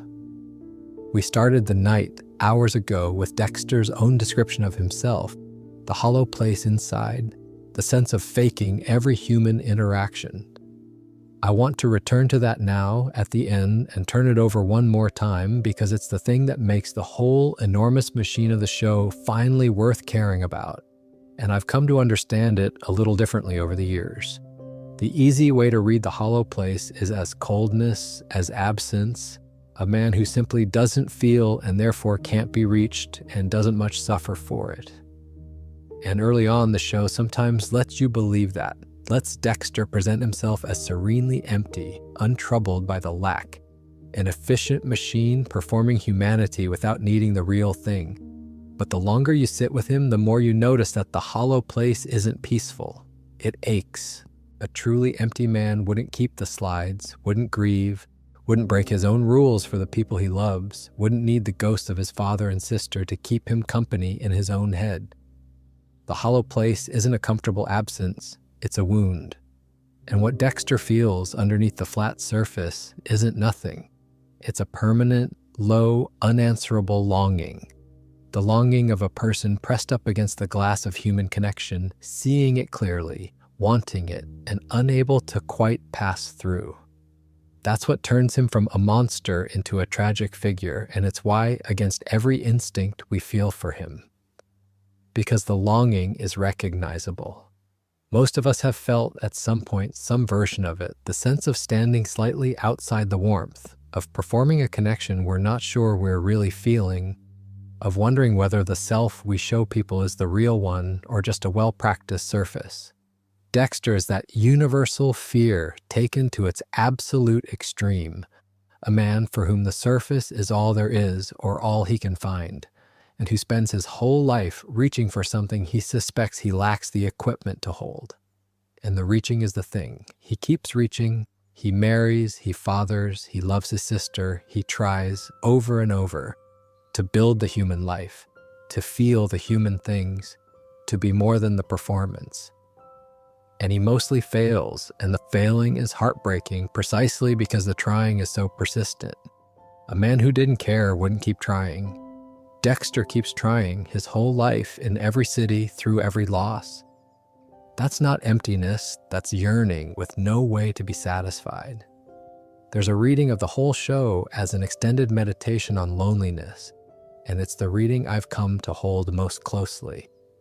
Strip away the killing, which is the thing that makes it a television show, and what you have is a study of profound isolation, of a person who cannot connect the way others do, and who suffers that inability in silence, behind a mask so good that no one, not even the people closest to him, ever sees the loneliness underneath.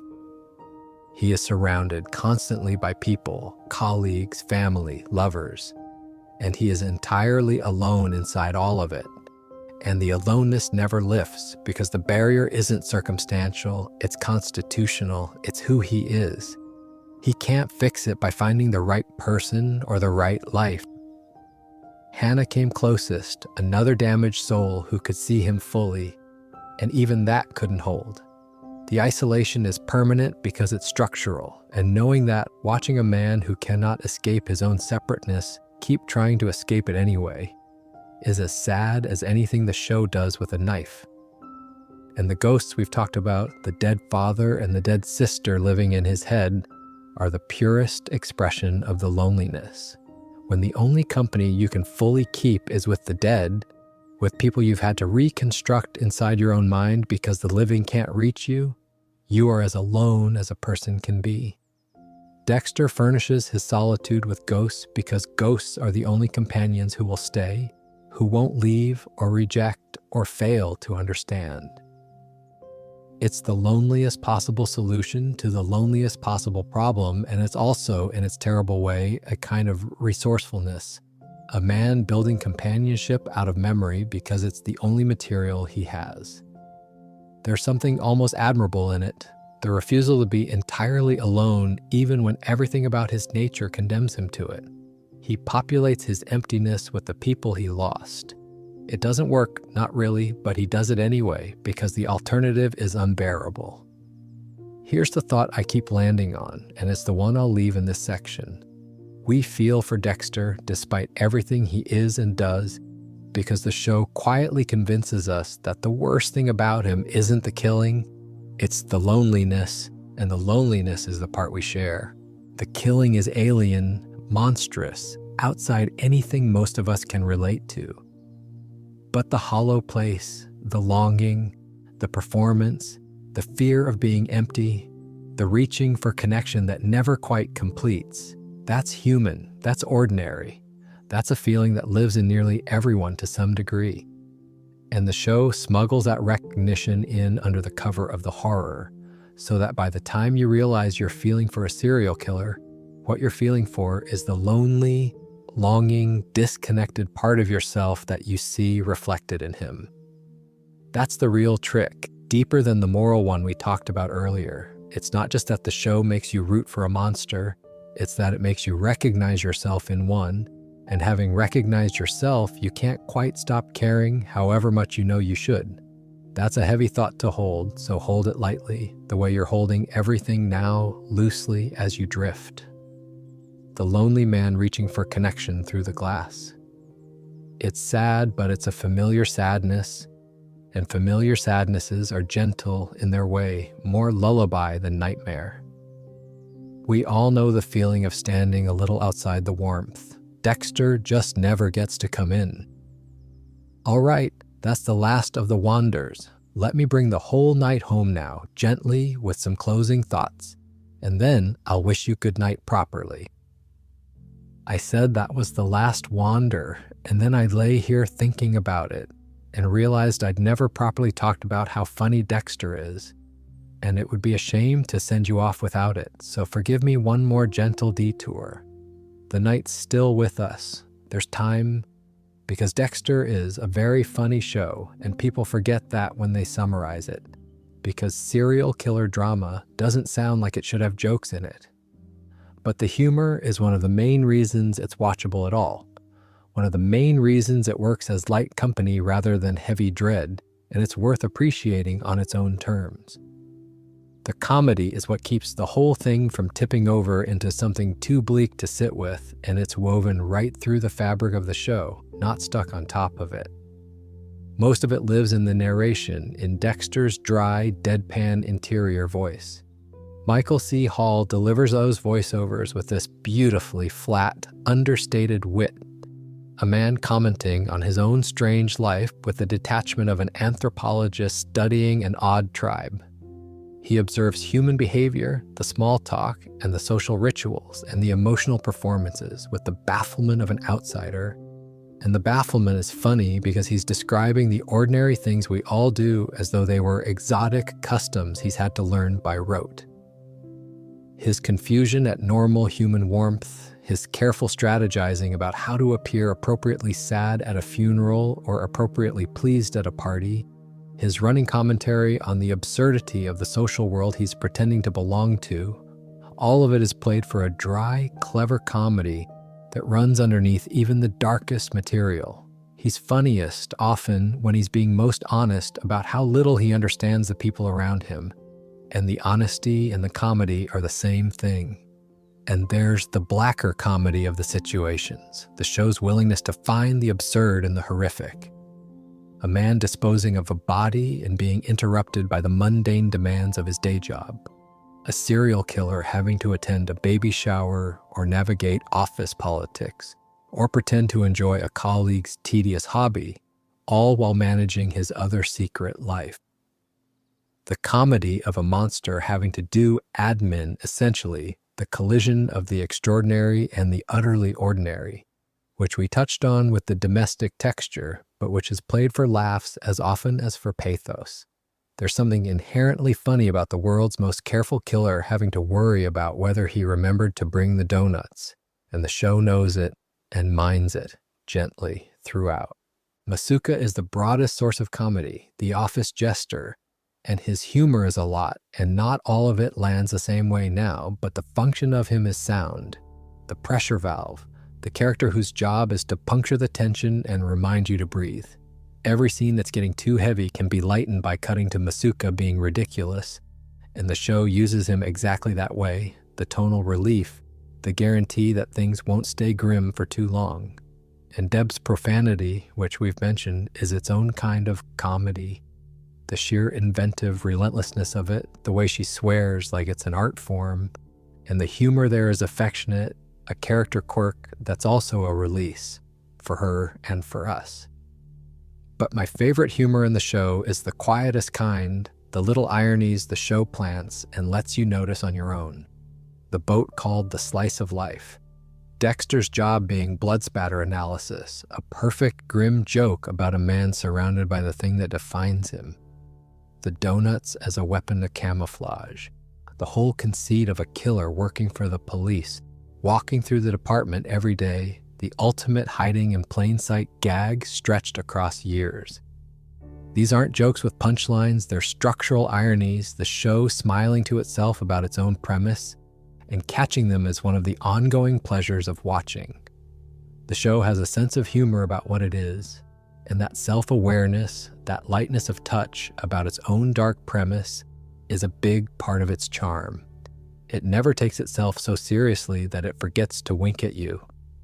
The humor matters more than it seems, I think, because it's the thing that makes the show survivable, both for the audience and, in a sense, for Dexter himself. His dry wit is a coping mechanism, a way of holding his own strange life at enough of a distance to bear it, and the show's overall comic sensibility works the same way for us, giving us the distance we need to spend all these hours with such dark material without being crushed by it. You couldn't watch a version of Dexter with no jokes. It would be unbearable, relentless, oppressive.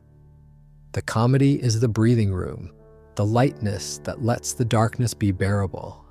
And it's calibrated beautifully, especially in the strong years, the laughs and the horror balanced so that neither overwhelms the other. That balance is a real achievement, and it's a huge part of why the show can function as the strange comfort it is. A show this dark shouldn't be cozy. The humor is a lot of what makes it cozy anyway, right? Now that really is the last wander into the show itself. Let me talk briefly about what we're doing right now, and then the proper good night. Let me talk for a moment about the strange thing we're doing, you and I right now, and why a show about a serial killer turns out to be such good company at the edge of sleep. Because I think it circles back to everything we've said and ties it together. The voice is a huge part of it. We've mentioned Michael C. Hall's narration a few times tonight, that flat, dry, intimate register. And I want to dwell on it as the specific instrument it is, because it's central to why this works. For years and years, we've lived inside Dexter's head, listening to him narrate his own life in that calm, measured, unhurried voice. And there's something about that voice, the steadiness of it, the lack of panic or heat in it, even when describing terrible things, that is profoundly settling. It's a voice that never raises itself, never rushes, never loses its composure. It processes the whole chaotic world through a filter of quiet, dry observation. And a calm voice describing a chaotic world is, it turns out, exactly the thing a racing mind wants to hear as it tries to slow down. The content is dark, but the delivery is serene, and the delivery is what your tired brain latches onto. The words are about blood, the music of them is about calm. That's the doubling again, the one we keep finding everywhere in this show, and here it is one more time, in the very texture of the narration. A serene voice describing disturbing things, the pleasant surface over the dark interior rendered in sound.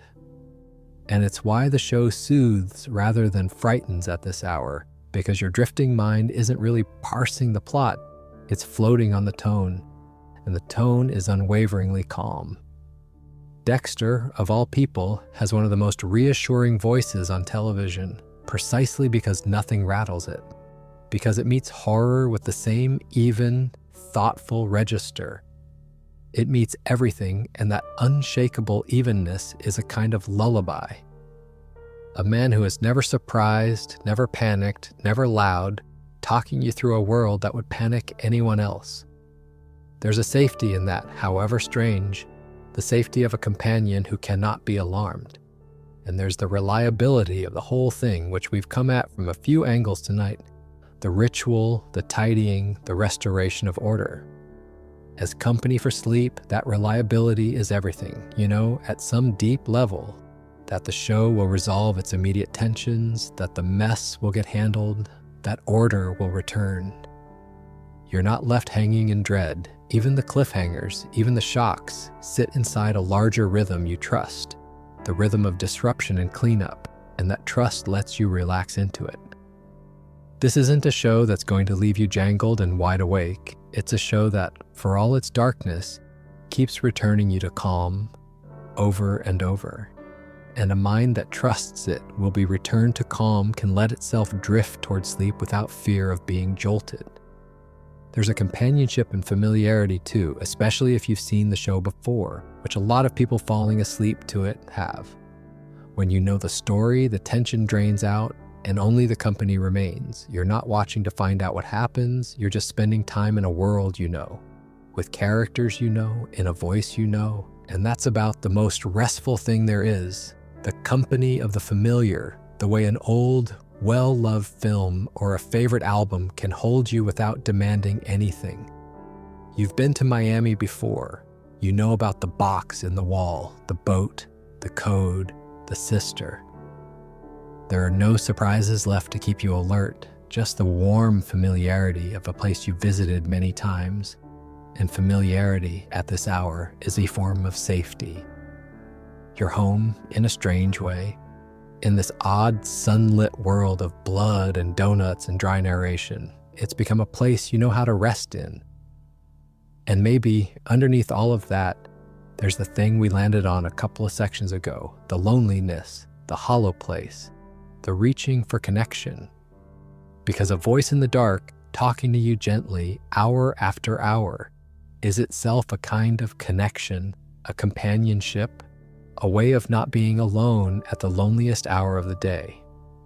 And there's a fitting symmetry in that voice belonging to the loneliest character on television, a man who could never quite connect, now keeping you company as you drift toward the little disconnection of sleep. He couldn't reach the people in his own world, but he can reach you, here, now in this quiet, just by talking, just by being a steady voice in the dark while you let go. There's something quietly lovely in that. The lonely man finally providing the connection he could never receive, offering to a stranger in the dark the companionship that always eluded him in his own life. He keeps you company into sleep. It's the most human thing he ever does, and he's not even really doing it. It's just his voice echoing, being used for something gentle at last. So that's what we're doing, and why it works. A calm voice describing a chaotic world, a reliable rhythm that always returns to order, the warm company of the familiar, and a lonely man finally keeping someone company in the dark. Hold that softly as we drift toward the end. You've been good company yourself tonight, and I mean that. There are just a couple of last things I want to turn over before I bring it all home, and then I'll let you go.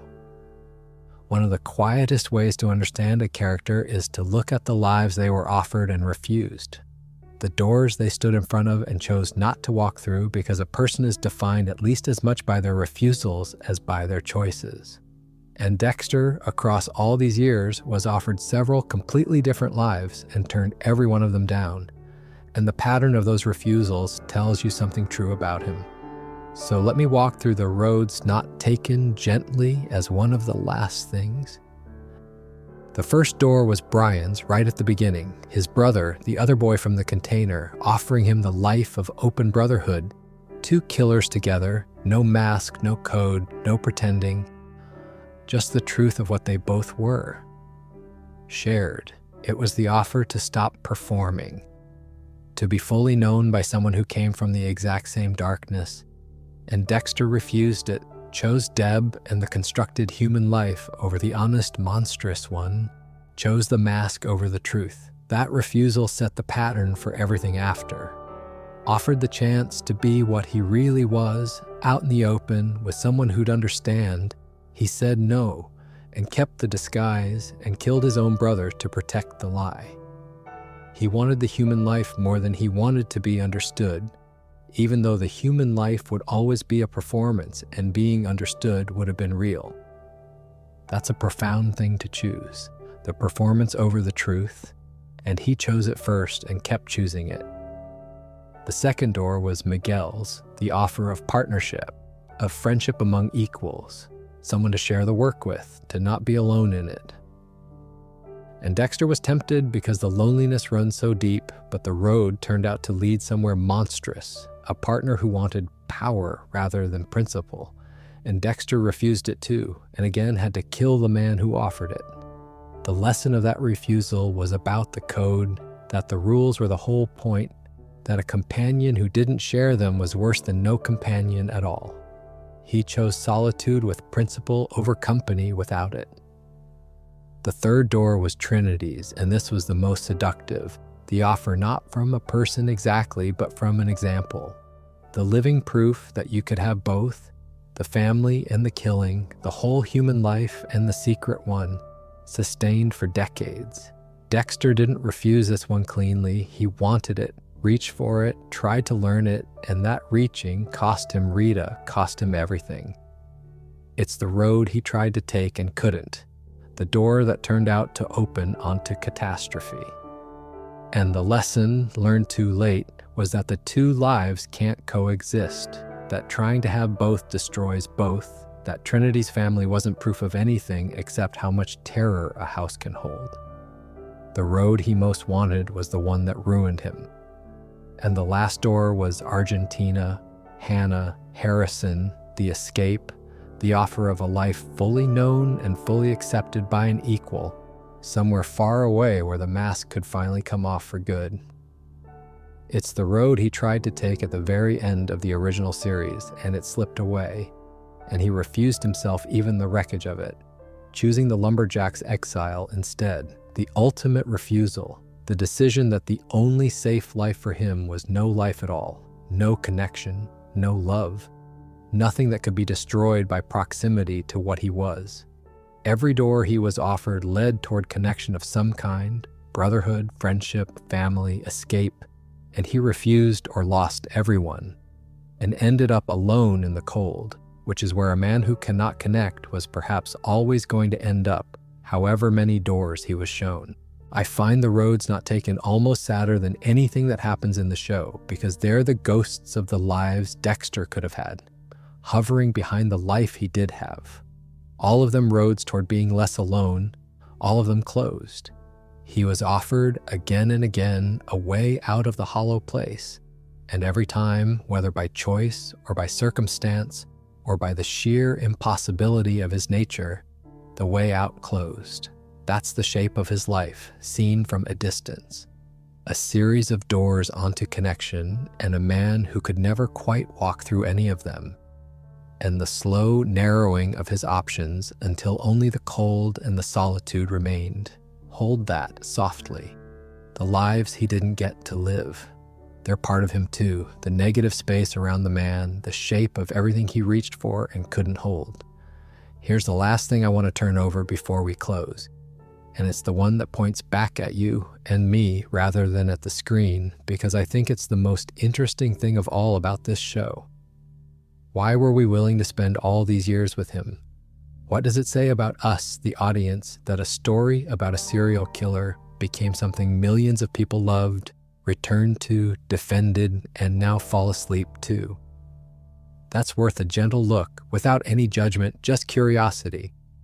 The obvious answer is the one we've already handled, the code, the fact that he only kills killers, the moral permission the show grants so we can enjoy him without too much guilt.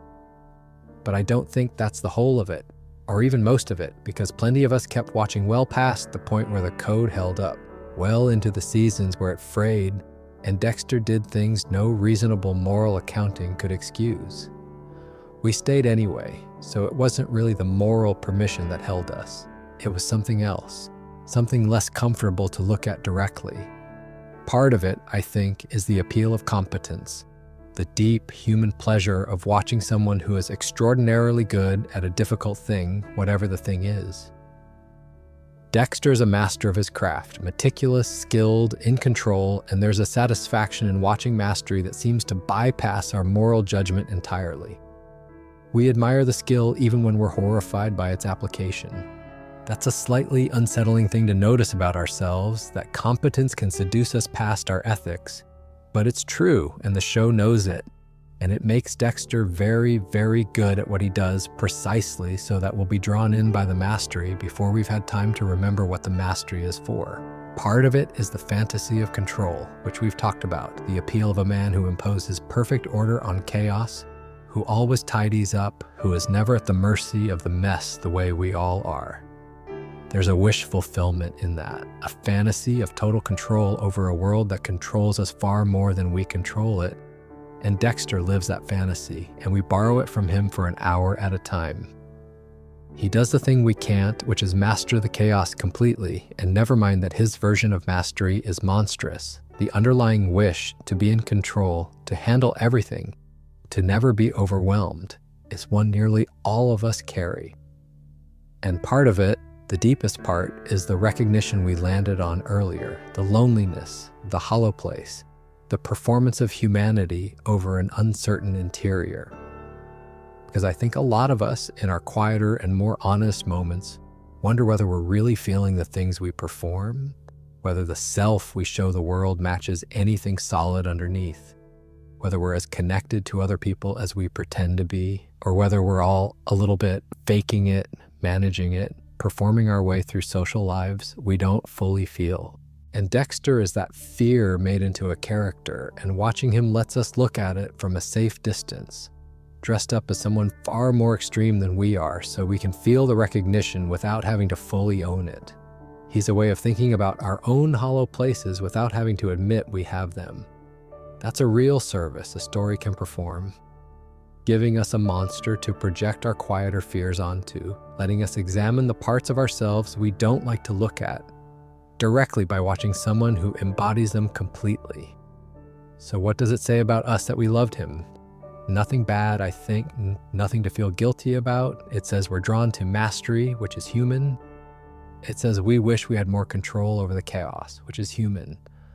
And it says we recognize in the loneliest and most disconnected character on television something of our own fear of being disconnected, our own uncertainty about whether we're real underneath the performance, and that recognition, rather than being shameful, is a kind of honesty, a willingness to look at the uncomfortable parts of being a person through the safe frame of a story. We didn't love a serial killer. We loved a mirror held at a flattering, frightening angle that let us see the parts of ourselves we usually keep in the wall with the slides. And there's nothing wrong with wanting to see those parts. It's better than pretending they're not there. That's the last thing, and it's a gentle thing to end the wandering on, I think. The idea that all this darkness was, in the end, a way of looking at ourselves. Now let me bring it home properly and let you go. So here we are, at the end of a long night with a strange man in a bright city. We've been almost everywhere together, back to the shipping container and the two brothers in the blood, standing at the grave with Harry while he did his terrible arithmetic and decided to build a code instead of walking away. Into the ordered apartment with the box in the wall and the ritual with its plastic and its confessions and its single drop of blood. Alongside Deb, the warm, loud heart of the whole thing, and through the whole gallery of dark mirrors, the brother and the friend and the family man and the doctor who helped build him. To the bathtub and the child in the blood, the loop of the origin snapping shut. Out to the hurricane and the lumberjack, and then to the snow and the sun with the gun breaking the cycle. And on into the strange afterlife, the man who has died twice and keeps waking up because we won't let him go. It's a lot of ground. Thank you for wandering it with me. Let me try, before I send you off, to say why I think it endures, why we keep coming back, why the franchise keeps finding ways to continue, why you and I are here at this hour still turning it over. And I don't think it's the killing in the end. The killing is the hook, the thing that gets you in the door, the audacious premise that made everyone pay attention in the first place. But it's not why anyone stays. People stay for the questions underneath, the ones that don't have answers, the ones we've circled all night. What makes a person who they are? The wiring or the wound, the birth or the blood. Whether we're our true selves or just very good performances of selves, and whether the difference even matters if the performance never drops. Whether the worst parts of us are passed down to the people we love, written into them before they have any say, the way Dexter feared for Harrison. Whether a monster can be anything other than a monster, and whether trying counts for anything even when it fails. And underneath all of those quietly, the loneliest question of all, the one about the hollow place, about whether any of us can ever really reach another person, or whether we're all, to some degree, pressed against the glass, reaching for a warmth we can see but never quite hold. Those questions don't expire. That's why the show endures. Dress them up in plastic sheeting and Miami sunlight, in snow and boats and blood slides, And there's still the permanent human questions, waiting inside the story for whoever comes looking. Every time someone new discovers the show, the questions are there, fresh, unanswered, as alive as ever. And every time the franchise revives itself in a prequel or a sequel or a new city, it's really just going back to ask them again, because it doesn't have the answers either, and neither do we. And there's a strange comfort in a story that's honest enough to keep asking rather than pretending to conclude. Dexter never resolves because the things it's about never resolve. It just keeps turning, like the tide it's so fond of, carrying its questions out and bringing them back. I'll leave you with the image I always come back to, the one that holds the whole show for me. A man alone in a clean, quiet room he's built inside the world's mess. He said the true thing for once, to the only kind of listener who'll ever hear them. He's taken his single drop of blood to remember by, and now he's tidying carefully, completely, restoring order to the small corner of chaos he can reach, because it's the only thing that ever quiets the hollow place, even for a moment. And when he's done, he'll go home to his ordered apartment and put the drop in the wall with all the others, and for a little while, until the next disruption, everything will be in its place, and the man who feels almost nothing will feel something close to peace. That's Dexter, a lonely man imposing order on chaos over and over, because it's the only way he knows to hold himself together.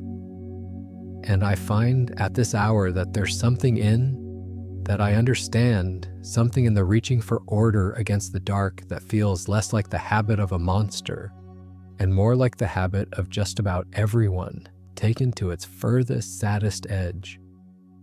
Before I go, since you've stayed with me this long, let me tell you what's coming in case you'd like more evenings like this one. There's a whole world of these shows to wander through slowly in the dark, and I've got my eye on a few.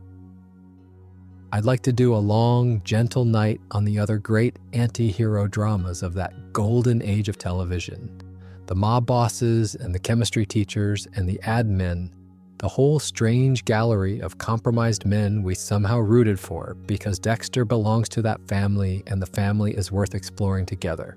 I'd like to do a proper deep night just on the villains of Dexter, one at a time, no rush, the ones we only glanced at tonight given all the everywhere else. And I've been thinking about a slow wander through the true crime-adjacent fictions, the shows that play with the line between the monsters we invent and the ones that are real, which is a line Dexter dances along the whole time. If any of that sounds like your kind of evening, it'll be along in time, and that's the only ask I'll leave you with, softly, the last time I'll mention it. If these slow, companionable nights are your sort of thing, subscribing is how they find their way back to you when you need something to fall asleep to. That's all, no more than that.